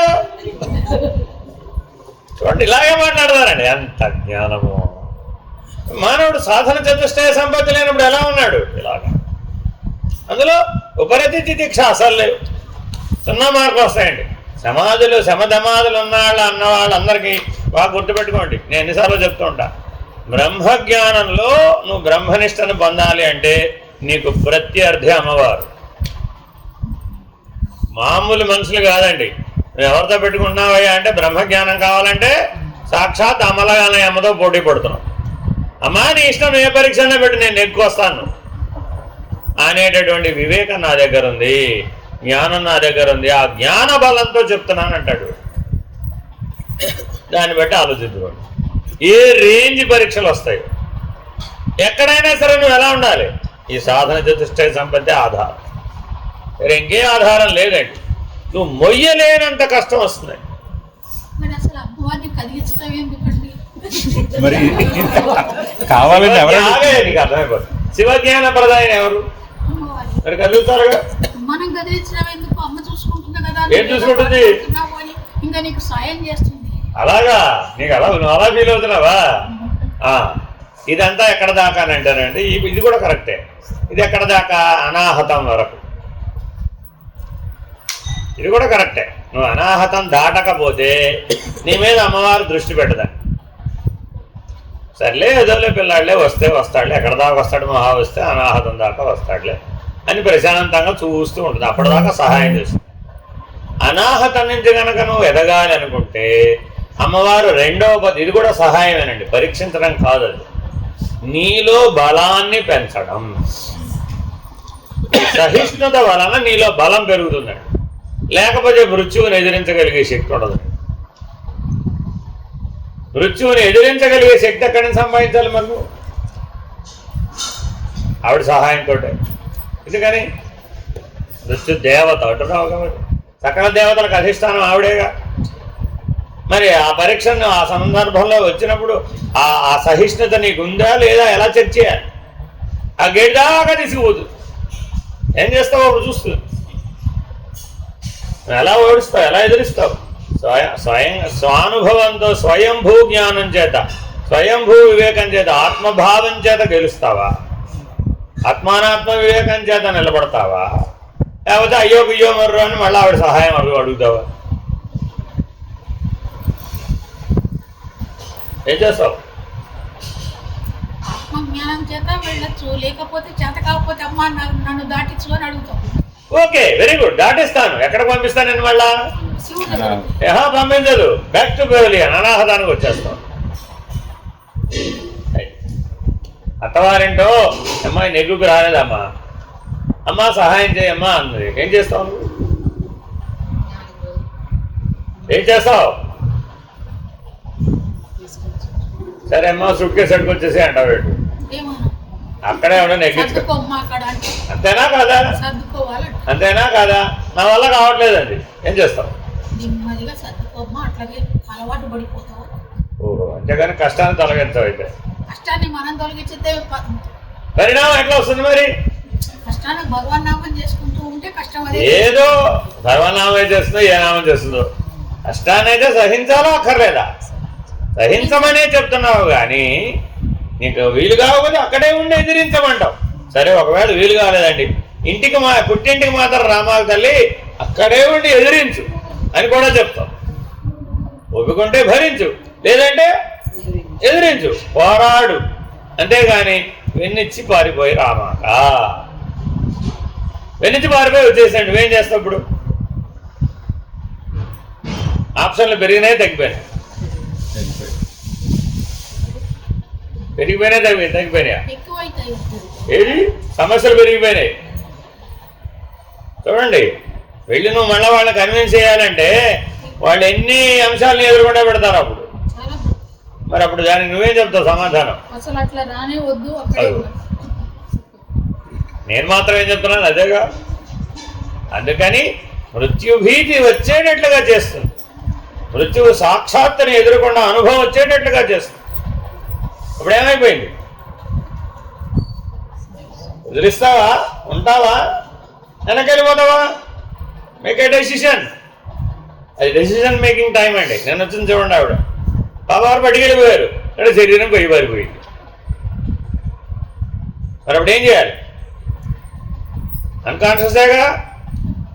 మరి అప్పుడు ఏం చేయాలి? ఒకవేళ మధ్యలో ఆయన వదిలేసాడు అనుకోండి, అక్కడ ఇప్పటికి రావడం చేత కాలేదు అనుకోండి, అప్పుడు ఏం చేయాలి? ఏమో ఇక చేసేదేముంది? ఆయన ఏదో మంచివాడు కాబట్టి మళ్ళీ తీసుకొచ్చి ఇక్కడ దించేసాడు. మళ్ళీ ఒక అరగంట కాఫీ తాగి రామా అని చెప్పాడు. మళ్ళీ అలా ప్రతి అనుభవం, ప్రతి దర్శనం, సత్య దర్శనం పొందే ముందు తప్పక మృత్యు అనే గడప దాటవలసినదే.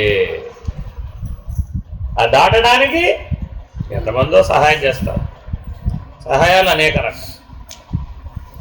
అర్థమైందండి? భగవాన్ రమణులు మృత్యు అనుభవం దాటలేదా? దాటితేనే కదా భగవాన్ అయ్యింది. మరి ఎవరైనా సరే ఒక శరీరాన్ని ధరించాడంటే తప్పక ఆ గేట్ పాస్ అవ్వాల్సిందే. ఆ గేట్ పాస్ అవ్వడానికి ఉపయోగపడేవి సాధన చతుష్టయ సంపత్తి. అందులో ముఖ్యంగా ఉపయోగపడేది ఉపరతి తితిక్ష. Very very important. బాబా గారి దగ్గర వచ్చామండి. నా కెపాసిటీ అంతా, నా బరువు ఆ రోజున 45 కిలోలో 50 కిలోలో ఉన్నాను. వచ్చారండి కొత్తగా సేవాదళ యువకుల బ్యాచ్ దిగారు. ఇదిగో ఈ మినుములు బస్తాలు పట్టుకెళ్ళి ఆ క్యాంటీన్లో వేసిరండి అన్నారు. మినుములు బస్తా మొయ్యగలిగేంత శక్తి మాకుందా? అది మాకంటే బరువు ఎక్కువ ఉన్నాయి. నీకంటే బరువు ఎక్కువ ఉన్నది ఎట్లా ఎత్తుతావు? మా చేత కావట్లా. అది ఎప్పుడన్నా మోస్తేగా, జీవితంలో ఎప్పుడు పోయలేదు. ఆ సేవాదళ కన్వీనర్ వచ్చాడు. ఏంటి ఇంకా ఇక్కడే ఉన్నారు? సాయిరామ్ అంటే ఎత్తుకోండి అన్నాడు. అంతే సూచించాడే కానీ ఆయన ఏమైనా ఎత్తాడేమిటి? ఆయనకి 80 ఏళ్ళు, ఆయన ఎత్తుతాడు. అక్కడ సూపర్వైజర్ సీనియర్లు అండి, అంతే. చూస్తారేంటి? సాయిరామ్ అని ఎత్తుకోండి అన్నాడు. అంతే చెప్పాడుగా. సాయిరామ్ అన్నావు, ఎత్తుకున్నావు, అంతే. తర్వాత దేవుడి గారికి అంతే టకటకా పరిగెట్టుకు వెళ్ళాము. అందులో పడేయమన్నాడు, పడేసేసాము. చెయ్యాలా మానేయాలి? సాధకుడవైతే, సాధన చతుష్టయ సంపత్తి ఉంటే, సహిష్ణుత, ఉపరతి తితిక్ష ఉంటే, అంతే. ఇలా జీవితంలో ఎన్నిసార్లు భగవంతుడు భగవంతుడి మీద ఆధారపడేటటువంటి అవకాశాలను ఇస్తాడు. భగవంతుడు తప్ప వేరే పరిష్కారం లేదు అక్కడ. లేదంటే అనాలి, నాకొద్దు బాబాయ్ నీ సేవాదలు, నేను వెనకపోతాను. అలా ఎవరు వెనకపోరు. చూడండి, మీరు సేవాదలుగా పనిచేస్తే తెలుస్తుంది, లేకపోతే తెలియదు. అసాధ్యమైనటువంటి పనులన్నీ సేవాదళ వాళ్ళకే వస్తాయి. సేవాదళాన్ని వచ్చాడంటే చాలు, అసాధ్యమైన పనులన్నీ వస్తాయి. కొన్ని చెప్తా మీకు. అంటే మన వాళ్ళు ఇక్కడ ఉన్నారు ఆల్రెడీ. భాగ్యలక్ష్మి గారు, అది ఆవిడ సేవాదళ. మేము అర్ధరాత్రి 2 గంటలకు వెళ్ళి మీరు సాయికులం సభా మండపం తొడదా. ఎందుకని? 5ంటికి ఓంకారానికి వస్తారు. ఆ సేవాదళం ఎప్పుడు వెళ్ళాలంటే అర్ధరాత్రి 2ంటికి హాజరేసుకుంటాడు. వచ్చారా లేదా? ఎంత కళ్యాణ మండపం చూడండి. ఆ మొత్తం కళ్యాణ మండపానికి 6 లేక 8 మందిని ఇస్తాడు. ఈ మూల ఆ మూల దాకా మొత్తం ఉడవాలి, తొడవాలి, అద్దంలాగా ఉండాలి. ఎక్కడా క్లీన్లెస్లో రాజీ లేదు. వంచిన నడుము ఎత్తకుండా 2 నుంచి 5 వరకు, 5 వరకు కుదరదు. మళ్ళీ 4 గంటల 45 నిమిషాలకు వాళ్ళ డ్యూటీ అయిపోతుంది. 2 hours 45 minutes. కానీ వంచిన నడుము ఎత్తకుండా పనిచేస్తారు. ఎంత టెన్షన్ అంటే ఆ ఉద్యోగం. మిగిలిన ఏ సేవకు ఉండదండి. పెద్ద టెన్షన్ అదే. అందులో క్రిస్మస్ అయితే మరీ అన్యాయం. 5ంటికి బాబాగారు వచ్చేస్తారు బయటికి దర్శనానికి. అది ఇంకా పెద్ద టెన్షన్. ఆ రోజుల్లో అప్పుడు ఓడవడం చేయడం అంటే చిన్న విషయం కాదండి. ఏమిటి, ఎందుకని ఆ పక్క వీళ్ళేమో అలంకారం చేసేస్తుంటారు, వాడిదేమో అవ్వదు. అలంకారం ఎప్పుడు మొదలు పెడతారు? రాత్రి 11ంటికి మొదలు పెడతాడండి. అది 2ంటిలోపు అయిపోవాలి వీళ్ళు వచ్చే లోపల. అది అవ్వదు. వీళ్ళు ఓడవనివ్వడు. అది అయినాక వీడు ఓడవాలి. ఎప్పటి లోపల అవ్వాలి? 4:45 లోపల అయిపోవాల్సింది. ఏ పరిస్థితుల్లో ఎప్పుడన్నా మొదలుపెట్టు. అసలు అప్పుడు ఇంకెంత పెద్ద పను. అప్పుడు ఏం చేస్తాం? దేవుడా దేవుడా దేవుడా దేవుడా దేవుడా అనుకుంటూ పని చేయాల్సిందే. అంతే. బాబావారు అంటారు అనమాట, సద్గురువుతో నడవడం అంటే 10 మంది పిల్లలను ఒక్కసారి కంటే ఆ తల్లి పడ్డ ప్రసవ వేదన ఎంతో అంతటితో సమానం. అన్నా విన్నారా? ఒక్క పిల్లని కంటానికే ప్రసవ వేదన నానా కష్టాలు అంటాం. ఒకేసారి 10 మందిని కన్నది అనుకోండి. అసలు ఆ తల్లి గర్భంలో 10 మంది ఎలా అకామిడేట్ అవుతారు? అంతమందిని కనడం దాదాపు అసాధ్యం, దాదాపు మృత్యు. ఆ స్థాయికి తీసుకువెళ్ళిపోతుంది అనమాట. అప్పుడు ఎవరు నీకు సహాయపడ్డవాడు? అంతే, ఫినిష్డ్, భగవంతుడే. అలా నీకు పూర్తిగా భగవంతుని హృదయంలో ప్రవేశించడానికి కావాల్సినటువంటి లక్షణాలు వచ్చేట్టు చేస్తారు. మరి ఆ సాధన చతుష్టయ సంపత్తి లేకపోతే వీలవుతుందా? అందుకని బాబావారు సేవాయోగమునే సాధన చతుష్టయ సంపత్తికి మార్గంగా చెప్తారు. అలా చేస్తే వస్తుంది. కానీ మరి మనం అన్ని పనులు అలా చేస్తూనే ఉంటాం. నీ కుటుంబానికి నువ్వు సేవ చేస్తున్నావు, మా చేయడం లేదా? కానీ దాన్ని భగవత్ సేవగా పరిగణించేవారు. కానీ మరి అప్పుడు ఇలాంటి పరిస్థితులు అక్కడ ఏమైనా వచ్చినాయా? అన్నీ నీకు అనువుగా పెట్టుకుంటువే. అక్కడ ఏం చేసావు? అన్నీ నీకు అనువుగా పెట్టుకొని ఇప్పుడు కష్టాలు వచ్చే అవకాశమే లేకుండా చేసేసావు. అప్పుడు నువ్వు భగవంతుడి మీద ఆధారపడే అవకాశం ఏముంది? లేదు. కాబట్టి చాలా జాగ్రత్తగా మనం ఈ ఉపరతి తితిక్షని రోజువారీ జీవితంలో సంపాదించాలి. ఈ సాధన చతుష్టయ సంపత్తిని ఎక్కడికో వెళ్ళి సంపాదించడం కుదరదండి. ప్రతినిత్యం ప్రతి క్షణం ఏమరపాటు లేకుండా నిత్య జీవితంలోనే సంపాదించాలి. ఎక్కడ దాకా వచ్చామండి? విషయేభ్య పరావృత్తి పరమోపరతిర్హి సహనం సర్వదుఃఖానాం తితిక్ష సా శుభామతా. నీకు లాభం వచ్చినాడు దీనివల్ల, శుభమతి కలిగింది. అప్పటిదాకా ఏమిటి లేకపోతే అశుభమతి, అంతే. శుభామతా, వెరీ వెరీ ఇంపార్టెంట్. ఇది తప్పక సంపాదించాలి. ఓకే. కాబట్టి ఇట్లా ఉండటం వలన విషయ వాసనల యందు ఏం కలిగింది? పరాంగుఖత్వం కలిగింది. ఏం కలిగింది? పరాంగుఖత్వం. నీవు మొయ్యలేనంత మినుముల బస్తా ఎత్తుకున్నావండి. ఏ సినిమా గుర్తుకొస్తుంటావు అప్పుడు? ఏ విషయాలు? శబ్దస్పర్శ రూపరసగంధాలు అనే విషయాలు గుర్తొస్తాయా? ముందు ఏది ఇంపార్టెంట్?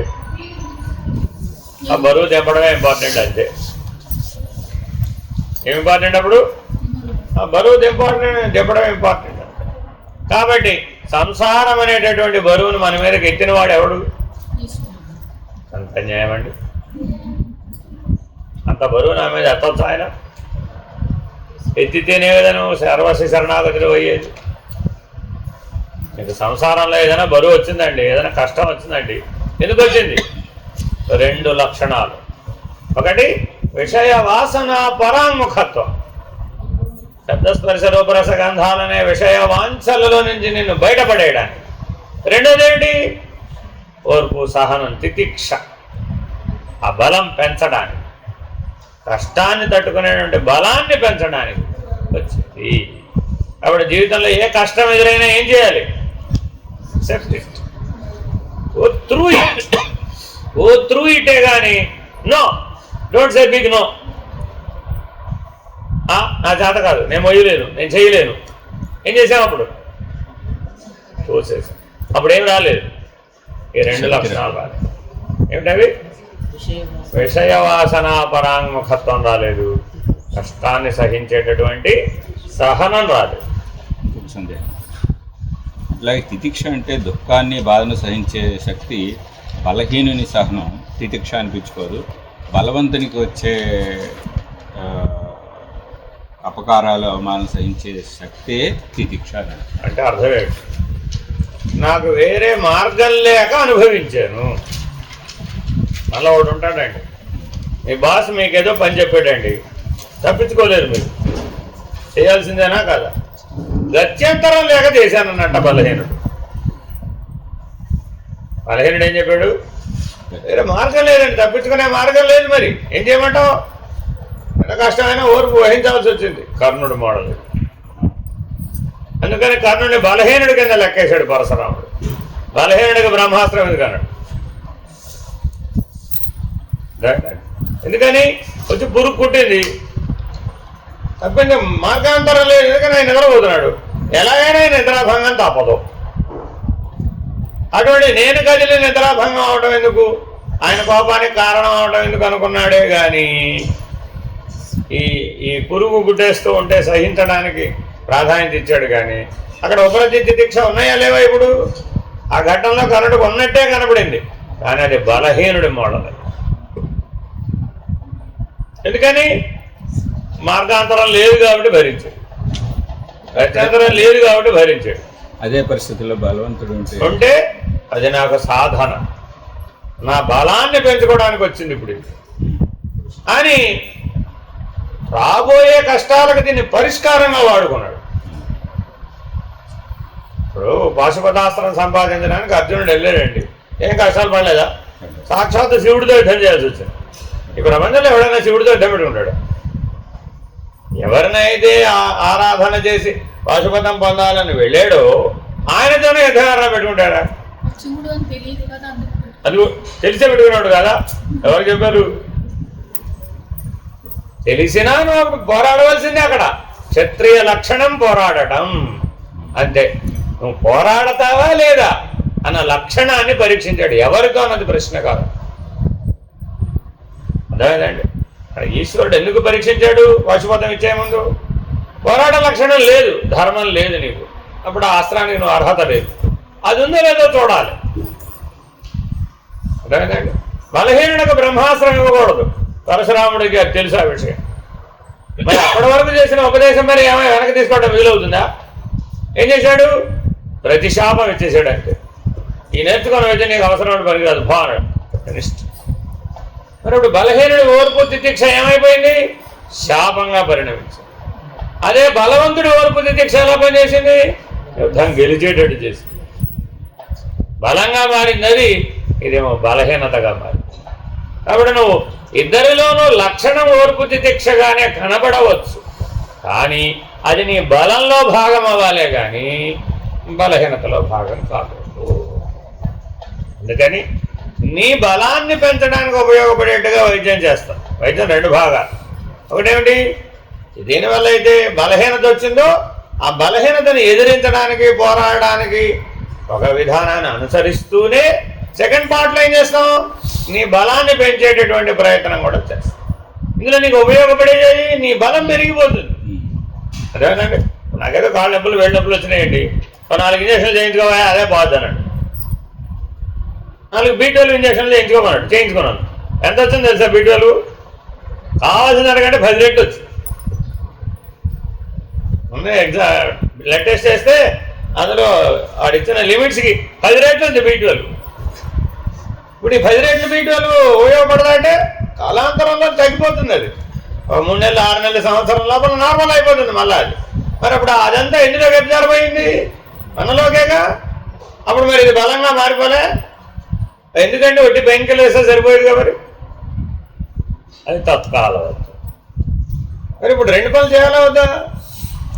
కాబట్టి ప్రతి చోట ఎప్పుడూ ఆలోచించాలన్నమాట. బలవంతుడైన వాడు ఆలోచించే తీరు వేరు, బలహీనుడైన వాడు ఆలోచించే తీరు. చూడడానికి ఇద్దరిది ఓర్పు తితిక్షలాగానే, కానీ ఆ పని చేయడం ద్వారా నీలో అంతర్గతంగా ఉన్నటువంటి శక్తులు బయటకు వస్తాయి.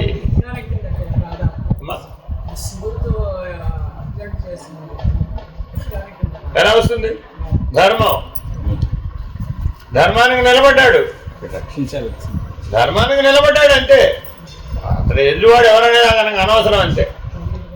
తెలిసినా సరే, తెలిసినా అక్కడ క్షత్రియుడు పోరాటం నుంచి వెనకాడడానికి వీలు లేదంతే.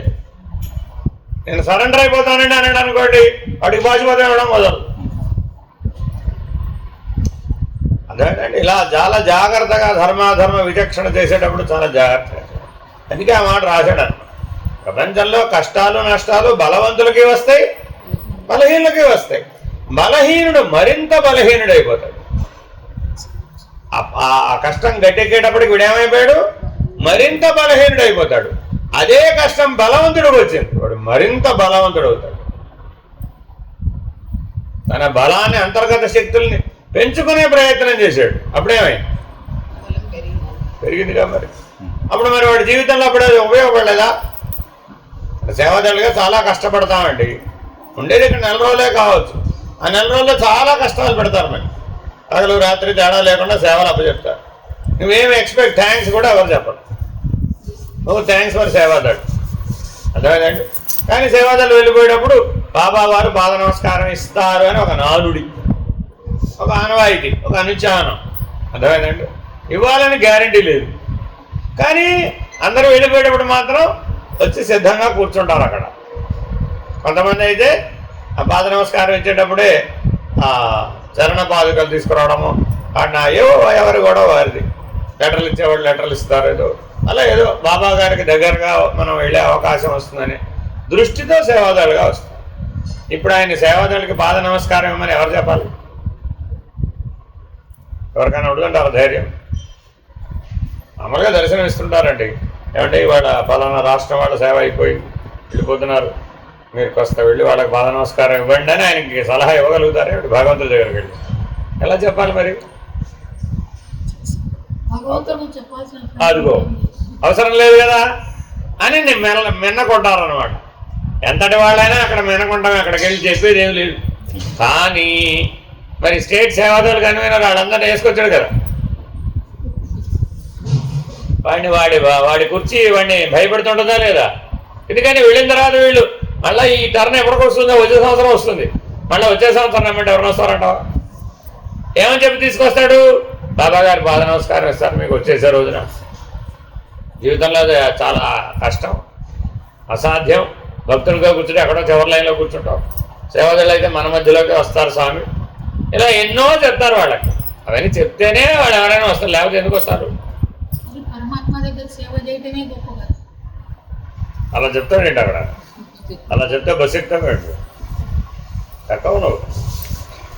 అర్థమైనా? ఇవన్నీ ఏమిటంటే మనం అందులో వెళ్ళనంత వరకు ఈ సిద్ధాంత వాక్యాలు బాగానే ఉంటాయి. వెళ్ళి కష్టపడి పని చేసేటప్పుడు తెలుస్తుంది అనమాట, లేకపోతే తెలియదు. సో అందుకని ఆ స్టేట్ సేవాదాలు కన్వీనర్ పూనుకుంటాడు అనమాట. స్వామి వాటితో మాకు సెలవు అయిపోయింది, మేము వెళ్ళిపోతున్నాం, రేపటి నుంచి ఫలానా రాష్ట్రం వాళ్ళు తమకు సేవ చేయడానికి వస్తారండి అని చెప్పకుండా చెప్తాడు. పర్మిషన్ తీసుకుంటున్నట్టుగా ఇవాళ మాకు పర్మిషన్ ఇచ్చేయండి స్వామి వెళ్ళిపోతున్నాం అని చెప్పడం అనమాట. టాటా బై బై చెప్పడానికి వెళ్ళినట్టు. మరి వీళ్ళందరినీ తీసుకెళ్ళాడు కదా వేగంగా. స్టేట్ సేవాదాలు అంటే సామాన్యమైన విషయం కాదు సుమి. దాదాపు ఒక 500 మందిని వేసుకొస్తాడు, 1000 మందిలో 500 మందిని ఒక్కొక్క రాష్ట్రం నుంచి 1000 మందిని వేసుకొస్తాడు. మరి అంతమందిని కంటిన్యూట్ తేవాలంటే చిన్న విషయం కాదు, లీడర్షిప్. మరి వెళ్ళి చెప్పాలి వాడు చచ్చినట్టు. అక్కడ బాబా గారు ఏమంటాడో అనే సంగతి తర్వాత విషయం. ఇప్పుడు బలహీనత బలవంతుడా? కంపల్సరీగా చేయాలి కాబట్టి. మరి ఇప్పుడు బాబా గారి దగ్గరికి వెళ్ళి చెప్తే ఆయన ఇలా కళ్ళెర్ర చేసి పెద్దగా చూశాడు అనుకోండి, వాడి పైన అయిపోయినట్టే గోవిందా. అంతేనా కాదా? సాక్షాత్తు ఇది సామాన్యమైన వ్యవహారం కాదండి, ఆటలు కాదు, ఇది భగవంతుడితో వ్యవహారం. ఇది అంత సులభము కాదు. దగ్గరికి వెళ్ళి చూస్తే తెలుస్తుంది, దూరం నుంచి చూసేవాడికి ఎప్పుడూ ప్రేమే కనబడదు. అదే దగ్గరికి వెళ్ళి అక్కర్లేదమ్మా, ఎందుకు ఆయన ఇక్కడికి వస్తాడు కదా, ఆయన ఇక్కడికి వచ్చిన 1 గంట సేపు మీరు ఆయన భరిస్తే చాలు అంతే. బాగా దగ్గరికి వెళ్ళి చూస్తే తెలుస్తుందమ్మా అది ఎంత కష్టం. అర్థమైందండి? సరే మీ అందరికీ ఓ సూత్రం చెప్తా. గురుని చూపు కాల్చు నిన్ను. ఏమిటండి సూత్రం? అంతే. కళ్ళెత్తి కనుక నిజంగానే కనుక ఆ స్థితిలో ఉన్నవాడు అలా పైకెత్తి చూశాడంటే నువ్వు మిగలవు, భస్మం అయిపోతావు. గురుని చూపు కాల్చుంది.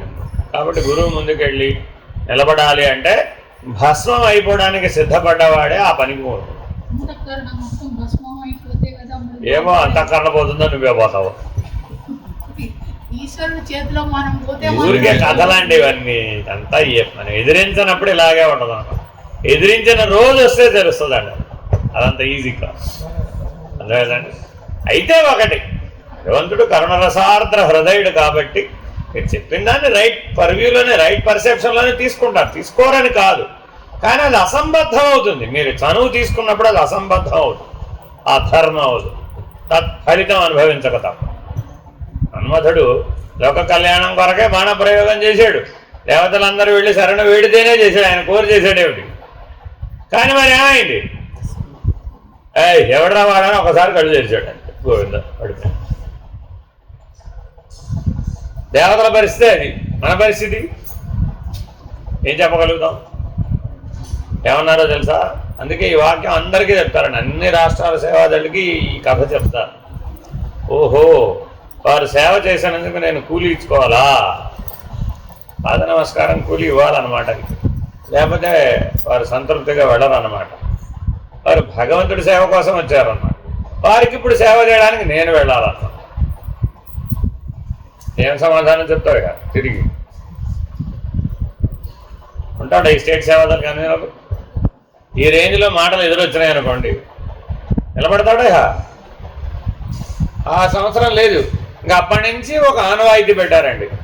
ఎవరు కూడా సేవాదళికి బాబా గారు పాద నమస్కారం ఇస్తారని తీసుకురావు. ఒక నియమం చేశారు. ఫినిష్డ్. అప్పటితో అది రద్దయిపోయింది. No guarantee. అప్పటి నుంచి బాబా గారు కూడా ఆ ఆనవాయితీని పూర్తిగా తీసేశారు. అసలు అటువైపు వెళ్ళడం మానేశారు ఓ 4 సంవత్సరాలు. అప్పుడు ఏమైపోయింది? ఆనవాయితీ ఆచారం పోయింది. లేకపోతే ఇదొక పెద్ద సమస్య. ఇవ్వకపోతే ఓ సమస్య, ఇస్తే ఓ సమస్య. సో అందుకని చాలా జాగ్రత్తగా ఉంటాడు భగవంతుడు. వరాలు ఇచ్చేటప్పుడు కానీ ఎప్పుడైనా సరే చాలా జాగ్రత్తగా. సరే, ఏదేమైనా సరే అది నీ బలాన్ని పెంచాలే కానీ బలహీనతను పెంచకూడదు.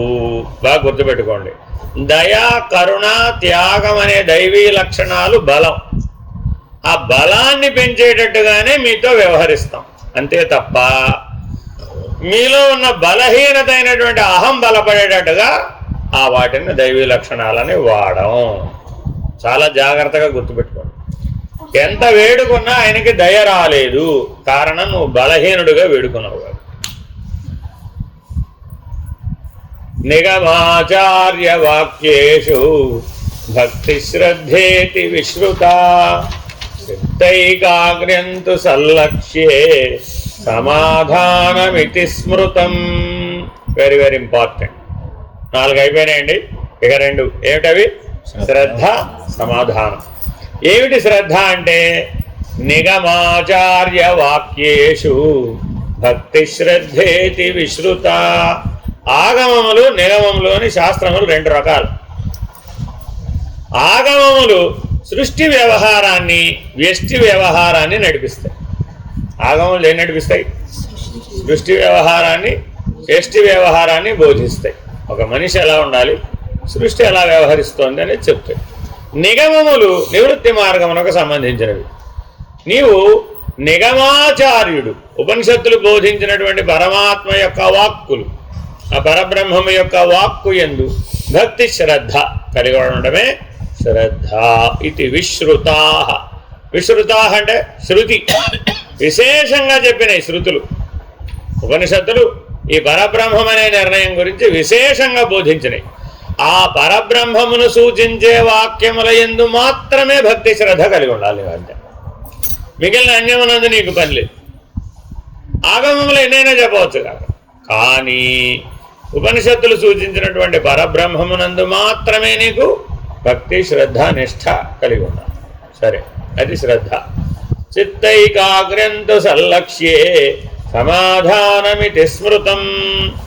ఆ పరబ్రహ్మమనే లక్ష్యమునందు చిత్తమును ఉంచడమే ఏమిటది? సమాధానం. ఏమిటండి నా ప్రశ్నకు మీరు సమాధానం చెప్పలేదండి అన్నారు అనుకోండి, లక్ష్య స్థితిలో నీ చిత్తమును ఉంచేటి చేయడమే సమాధానం. అందుకని భగవాన్ రమణుడు ఏమన్నారు, అందరికీ నా మౌనమే సమాధానం పొమ్మన్నారు. ఎంతమందో ఎన్నో ప్రశ్నలు అడిగితే ఆయన చాలా తక్కువ మందికి చెప్పారు, 100కు 1 కూడా సమాధానం చెప్పలేదు. ఏమిటి స్వామి మీరు ఎవరికో చెప్తారో, అడగని వారికి చెప్తారు, అడిగిన వారికి చెప్పరేమిటండి అన్నారు. అడిగిన వారికి మౌనమే సమాధానం, అడగని వారికి అడగడం చేత కాదు కాబట్టి సమాధానం. అంత గొప్పగా చెప్పారు. వాడు అడగలుగుతున్నాడు కదా, కాబట్టి వాడికి చెప్పక్కర్లా, వాడికి మౌనమే సమాధానం. వాడు అడగలేడుగా, మరి వాడు అంత స్థాయికి రాలేదుగా, కాబట్టి వాడి మీద దయ, కరుణ, త్యాగం, క్షమ ఇత్యాదులు పనిచేసి వాడు అడగకుండానే వాడికి చెప్తాడు. పైగా ఎవరెవరితో మాట్లాడతారు, కోతులతో మాట్లాడతారు, పిల్లులతో మాట్లాడతారు, కుక్కలతో మాట్లాడతారు, పులులతో మాట్లాడతారు, పక్షులతో మాట్లాడతారు, పావురాలతో మాట్లాడతారు, అందరితో మాట్లాడతారు. ఆయన మనుషులతో మాత్రం మాట్లాడతారు. పెద్ద కంప్లైంట్ ఆయన మీద. రమణాశ్రమ లేఖలు కానీ, సూర్యనాగమ్మ గారి లేఖలు కానీ, లేదా ఇంకేదైనా సరే భగవాన్ రమణులకు సంబంధించిన ఏ పుస్తకాలు చదివినా ఇవన్నీ ఉంటాయండి. ఏమిటి నీ ప్రాబ్లము? నువ్వు అడిగితే వెంటనే సమాధానం చెప్పాలి. ఎందుకు చెప్పాలండి? చెప్పబోతే మౌనం సమాధానం కాదా? ప్రతి దేవాలయంలో ఉన్న భగవంతుడు మౌనంగానే సమాధానం చెప్తున్నాడుగా, మాటలతో చెప్తున్నాడా? చెప్పలేదుగా. సృష్టి అంతా వ్యాపించినటువంటి చైతన్యం, ఈశ్వర చైతన్యం మౌనంగానే కానీ సమాధానం చెప్తుంది. అంటే ఎప్పటికైనా నువ్వు ఏ స్థాయికి ఎదగాలి? శ్రద్ధ ద్వారా, ఈ సమాధానం ద్వారా మౌన వ్యాఖ్య అర్థం చేసుకునే స్థాయికి నువ్వు ఎదగాలి. సమాధి షట్కంలో చివరిదేంటి? శ్రద్ధ, సమాధానం. వేదశాస్త్రాల ఎడల, గురువు ఎడల ఉండే భక్తినే శ్రద్ధ అంటారు. వాస్తవికమైన లక్ష్యం మీద చిత్తాన్ని ఏకాగ్రంగా ఉంచటమే సమాధానం లేక సమాధి. ఇప్పుడు ఎవరో కూర్చున్నారు సమాధి నిష్టలో, ఏమిటి దాని అర్థం? లక్ష్య స్థితిలో చిత్తమును ఉంచడమే సమాధి. నువ్వు ఎలా ఉంచుతావో, ప్రాణాలు బిగబట్టే ఉంచుతావో, మనసును బిగియబట్టే ఉంచుతావో, లేక రెండింటిలో ఏదో ఒకటి నిగ్రహిస్తేనేగా సమాధి సాధ్యమయ్యేది. ఆ రెండింటిలో ఏదో ఒకటి చెయ్యి. ఎక్కడ ఉండాలి? లక్ష్యమైన పరబ్రహ్మం అనే స్థితిలో, లేదా ఆత్మభావంలో, లేదా బ్రహ్మభావంలో, లేదా పరబ్రహ్మానుసంధానంలో ఏదో ఒకటి. ఆ అతీతమైన, ఆ పరమైనటువంటి స్థితిలో, లక్ష్యంలో నీ చిత్తాన్ని ఏకాగ్రతగా నిలబెట్టి ఉంచు. అదే సమాధి. సంసారబంధ నిర్ముక్తి కథం మే స్యాత్ కథా విభో ఇతియా సుదృఢా బుద్ధిర్ వక్తవ్యా సా ముముక్షుతా. ఆఖరి సంపత్తి, సాధన చతుష్టయ సంపత్తిలో ముముక్షత్వం. సాధారణంగా ముముక్షత్వం అంటే అందరం మనకు వాడుకలో ఉన్నది ఏమిటి? మోక్షమని. మోక్షమనందు ఇచ్చ కలిగి ఉండుట, మోక్షమనందు ఆసక్తి కలిగి ఉండుట, లేదా మోక్షేచ్ఛ తీవ్రంగా ఉండుట, ఇలా ఏదో అర్థాలు చెప్పుకుంటాం. ఓ ఈశ్వరుడా, నాకు ఈ సంసార బంధనాల నుండి ఎప్పుడు ఏ విధంగా విముక్తి లభిస్తుంది అని ఈ విధమైన నిరంతరం జ్వలిస్తూ ఉండే బలమైన కోరికనే ముముక్షత్వం అంటారు. అంటే మోక్షకాంక్ష. ఈ ముముక్షత్వం ఉన్నవాడే బ్రహ్మజ్ఞానానుభూతికి అర్హుడు. ఈ ముముక్షత్వం అనేది సాధన చతుష్టయంలో చివరిది. ఈ ముముక్షత్వం లేకుండా మిగిలిన 3 ఉన్నాయండి. ఏమైనా ప్రయోజనశీలమైన కాదా? ముముక్షత్వం లేదు అసలు. మిగిలినవన్నీ ఉన్నాయి. మీకు ఏమున్నాయి? నిత్యానిత్య వస్తు వివేకం ఉంది, యహమత్రార్థ ఫల భోగ విరాగం ఉంది, సమాధి షట్క సంపత్తి కూడా ఉంది. కానీ మీకు మోక్షేచ్ఛ లేదు. ఎందుకు వస్తుంది? నాకు ఈశ్వరుడు కనబడితే చాలంతే. నాకు మోక్షం ఎందుకు? నాకు అక్కర్లేదు. ఇంతమంది ఉన్నారు అలాగా. అదేంటండి? ఎందుకు వస్తుంది? నువ్వు ఏదో ఒక ధ్రువుడు తపస్సు చేశాడమ్మా. దేనికోసం తపస్సు చేశాడు? వాళ్ళ నాన్నగారు తొడ మీద కూర్చోవద్దండి. అంటే వాళ్ళ సవతి తల్లి ఏం చెప్పింది? మీ నాన్న తొడ మీద కూర్చునే అధికారం నీకు లేదు, పో అందంతే. అప్పుడేం చేశాడు? ఏమైనా సరే వాళ్ళ అమ్మని అడిగాడు, నేను మా నాన్న దగ్గర కూర్చోడానికి నాకు అర్హత లేకపోవడం ఏంటని. ఆయన అర్హతలు అనర్హతలు నిర్ణయించేవాడు భగవంతుడు, నువ్వు నేను కాదు. వెళ్ళి నువ్వు భగవంతుడు అడిగింది. ఆవిడంతా తెలివింది. నువ్వు అర్హుడివా అనర్హుడివా అని నిర్ణయించడానికి నేనెవరు నాన్న? మానవులు ఎవరు నిర్ణయించలేరు నాయన. అర్హతలు నిర్ణయించేవాడు భగవంతుడు. కాబట్టి నువ్వు భగవంతుడు అడుగు. 8 ఏళ్ల పిల్లవాడు మరి 12 సంవత్సరాల పాటు నిరాహారంగా తపస్సు చేసింది అరణ్యం. ఎంత బలమైన కోరిక ఉంటే నిరాహారంగా తపస్సు చేయగలుగుతాడు. 80 ఏళ్ళు వచ్చినాయి, మనమే నిరాహారంగా ఉండమంటే ఉండదు. 8 ఏళ్ల పిల్లవాడు నిరాహారంగా ఉండి తపస్సు చేస్తాడు. అరే పరమాత్మ కనపడాలా వద్దా? కనపడ్డాడు. ఎక్కడ కనపడ్డాడు? ఇళ్లలోనా, కళ్ళలోనా, హృదయంలోనా? హృదయంలో కనపడ్డాడు. కనపడగానే ఆయనకేం కలిగింది? వివేకం వచ్చేసింది. మోక్షం కావాలన్న. నువ్వు తపస్సు మొదలుపెట్టినప్పుడు ఏ సంకల్పంతో మొదలుపెట్టు? మోక్షం కావాలి మొదలుపెట్టలేదుగా. మరి ఇప్పుడు అర్జెంటుగా మోక్షం కావాలంటే పెట్టు. మీ దర్శనం వల్ల నాకు ఆ వివేకం వచ్చింది స్వామి అన్నాడు. మనకంటే ధ్రువుడు ఎంత గొప్పవాడు చూడండి. ఇలాగే మాట్లాడాడు. నీ దర్శనం యొక్క ప్రభావం చేత నాలో ఆ మోక్షకాంక్ష కలిగింది స్వామి, నాకు మోక్షమే ఇవ్వండి, నాకు రాజ్యము గీజ్యము ఏమొద్దంట. అదంతా ఏదో అప్పుడు పిల్ల చేష్టలు అప్పుడు సరిగ్గా తెలియదు. బాలుని సంకల్పాన్ని పరిగణలో తీసుకుంటావా స్వామి? ఎంత లాజిక్ అది. సామాన్యుడు గారిని వాదిస్తున్నాడు. బాలుని సంకల్పం ఇప్పుడు చెప్పాలి. ఇప్పుడు జాగ్రత్త. మా సంకల్పం మేము ఏదో అజ్ఞానంతో అనుకుంటూ ఉంటామండి. మా సంకల్పాలను మీరు పరిగణలో తీసుకుంటారు. మీరు సర్వజ్ఞులు. పరమాత్మకు తెలియదా? అందుకని ఏం చెప్పాడు? అదంతా కుదరదు, కానీ సృష్టి ధర్మానుసారం నా పని ఏంటి? నువ్వేది అడిగితే తథాస్త అంటవే. కాబట్టి తథాస్త అంట. ఓ పంచి ఓ 10,000 సంవత్సరాలు రాజ్యం పరిపాలించిన తర్వాత మళ్ళా తపస్సు చెయ్యి మోక్షం కోసం, అప్పుడు చూద్దాం అన్నాడు. వెళ్ళిపోయి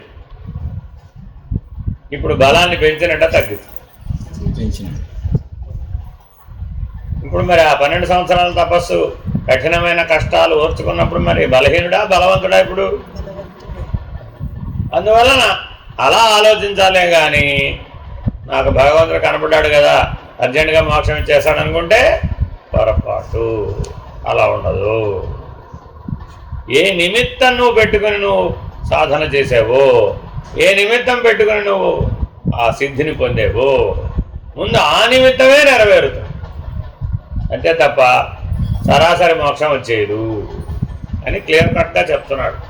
అందుకని ముముక్షు అయిన వాడికే మొదటి 3 ఉపయోగం. కాబట్టి ముందు ఉండవలసిన లక్షణం ఏంటంటే 4 ముముక్షత్వమే ప్రధానం. Very very important. సాధన చతుష్టయ సంపత్తిలో అత్యంత ముఖ్యమైనది ఏమిటయ్యా? ముముక్షత్వమే ప్రధానం. అది ఉంటే దానికోసం నిత్యానిత్య వస్తువే, దానికోసం వైరాగ్యం, దానికోసం అంతర్ముఖంలో సమాధి శక్త సంపత్తి. ముముక్షత్వం లేదండి. ఎన్ని కథలు చెప్పినా ఏం వర్కౌట్. నాకు ఆ దేవత కనపడారండి, ఈ దేవత కనపడారు, నాకు ఎప్పటి నుంచో కనబడుతుంటారండి. ఇలా చెప్పేవాళ్ళు ఎంతమంది ఉంటారండి. ఎందుకని సాధనలో ఫలితం లేదా పూర్వజన్మ సంస్కార ఫలితం ఏదైనా కావచ్చు, లేదా మహానుభావుని యొక్క సాన్నిధ్య ఫలితం. మీరు నిలయంలో వెళ్ళి కూర్చుంటారండి, ఎంతమందికో దైవ దర్శనాలు జరిగిపోతూనే ఉంటాయి. వారి ఇష్టదేవతా దర్శనాలు బోల్డ్ మందికి జరుగుతాయి. అయితే ఎలాగా? అలాగే ఏ క్షేత్రానికి వెళ్ళినా జరుగుతాయి. మీకు అరుణాచలం కావచ్చు, ఓ తిరుమల కావచ్చు, ఓ కాళహస్తి కావచ్చు, ఓ కాశీ కావచ్చు. కాశీలో ఏ దేవతలు లేరు? సకల దేవతలు ఉన్నారు. మరి ఆ దేవతా దర్శనాలు సామాన్యం జరుగుతాయి. కానీ నీకు మోక్షం మీద అపేక్ష లేదనుకోండి, అక్కడతో సరి. ఎంతమందో ఉపాసకులు ఉంటారమ్మా, ఉపాసకులందరికీ ఆయా అభీష్ట సిద్ధే ప్రధానం, కానీ మోక్షం ప్రధానం.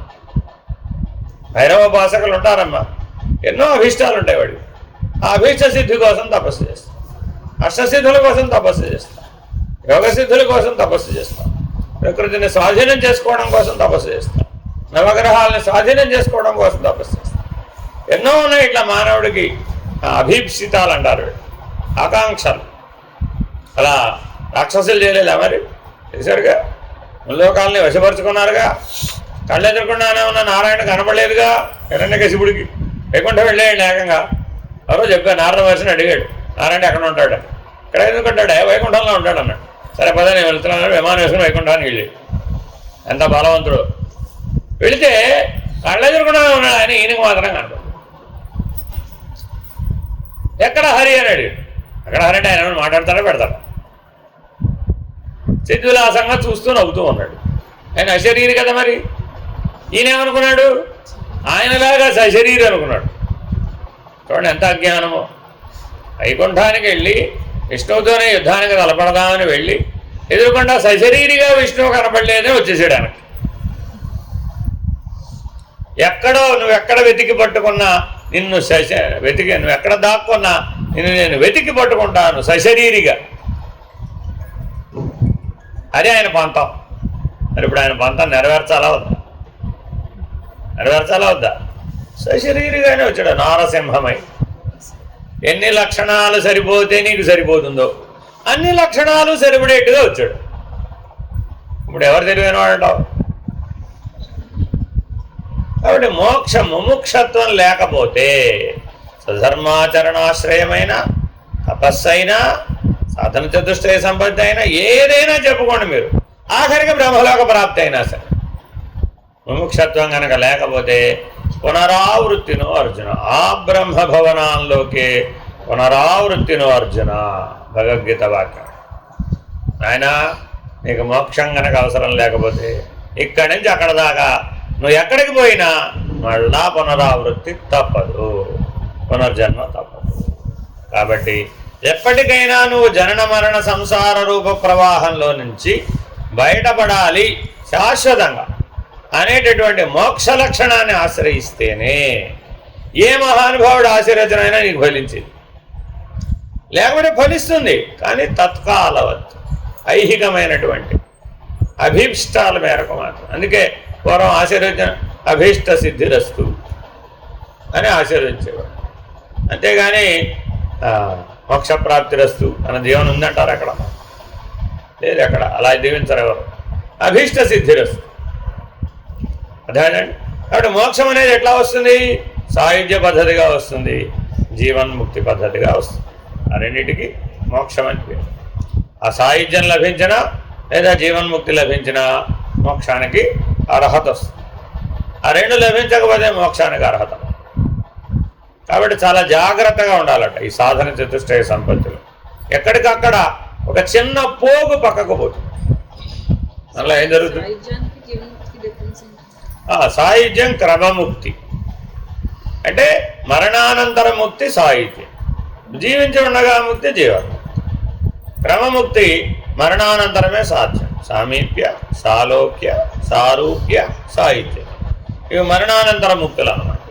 ఈ శరీరం వదిలిపెట్టేసిన తర్వాత సూక్ష్మ శరీరం లోకాంతరేషు ప్రయాణం చేసి ఆయా ఇష్టదేవతా లోకానికి చేరుకొని కొంతకాలం ఆ లోకంలో సాలోక్యంగా ఉండి, సామీప్యంగా ఉండి, సారూప్యంగా ఉండి కట్టకడపడికి సాయుధ్య స్థితిని పొందుతుంది. ఆ కల్పాంతం వరకు వాడు ఆ లోకంలోనే ఉంటాడు. మీరు ఉదాహరణ చెప్తా మీకు ఈజీగా అర్థం కావడానికి. విష్ణుమూర్తి ఆలయాలు ఉంటాయా లేదా? బయట ద్వారపాలకులు ఉంటారు, జై విజయ్, వాళ్ళకి 4 చేతులు ఉంటాయి, వాళ్ళకి శంఖుచక్ర గద ఉంటుంది. సాక్షాత్ లోపలేమో ఎలా ఉంటాడో ఇక్కడ కూడా అదే ఉంటుంది. అలాగే మీరు శివాలయాలు ఉంటాయి, అక్కడ కూడా బయట ఇద్దరు ద్వారపాలకులు, వాళ్ళకి సాక్షాత్ శివరూపం ఉంటుంది, చేతిలో త్రిశూలం ఉంటుంది, అన్నీ సేమ్ యాజ్ ఇట్ ఈజ్ ఉంటాయి అన్నమాట. వాళ్ళు కూడా అలాగే కరిచర్మాంబరధారులే, అలాగే నాగాభరణ శోభితులే, అన్నీ ఉంటాయి. లోపల ఈశ్వరుడికి ఎన్ని లక్షణాలు ఇక్కడ వీడికి అన్నీ ఉంటాయి.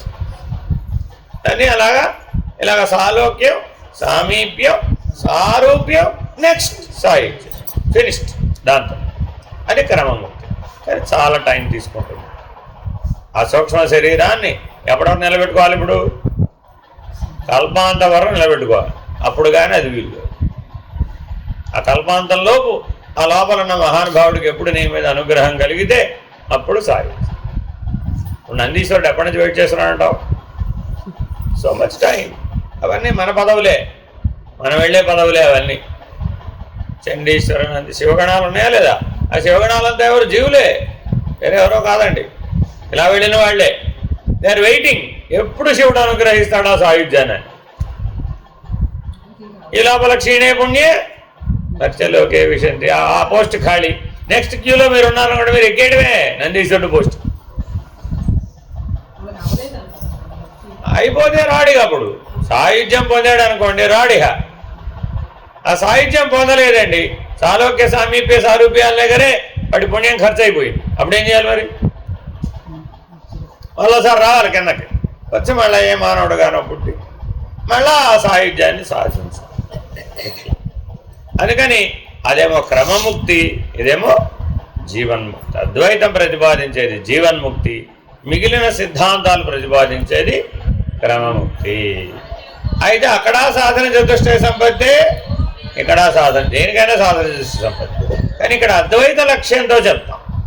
Very very important. లక్ష్యం ఇక్కడ ఏమిటండి? బ్రహ్మము, పరబ్రహ్మము.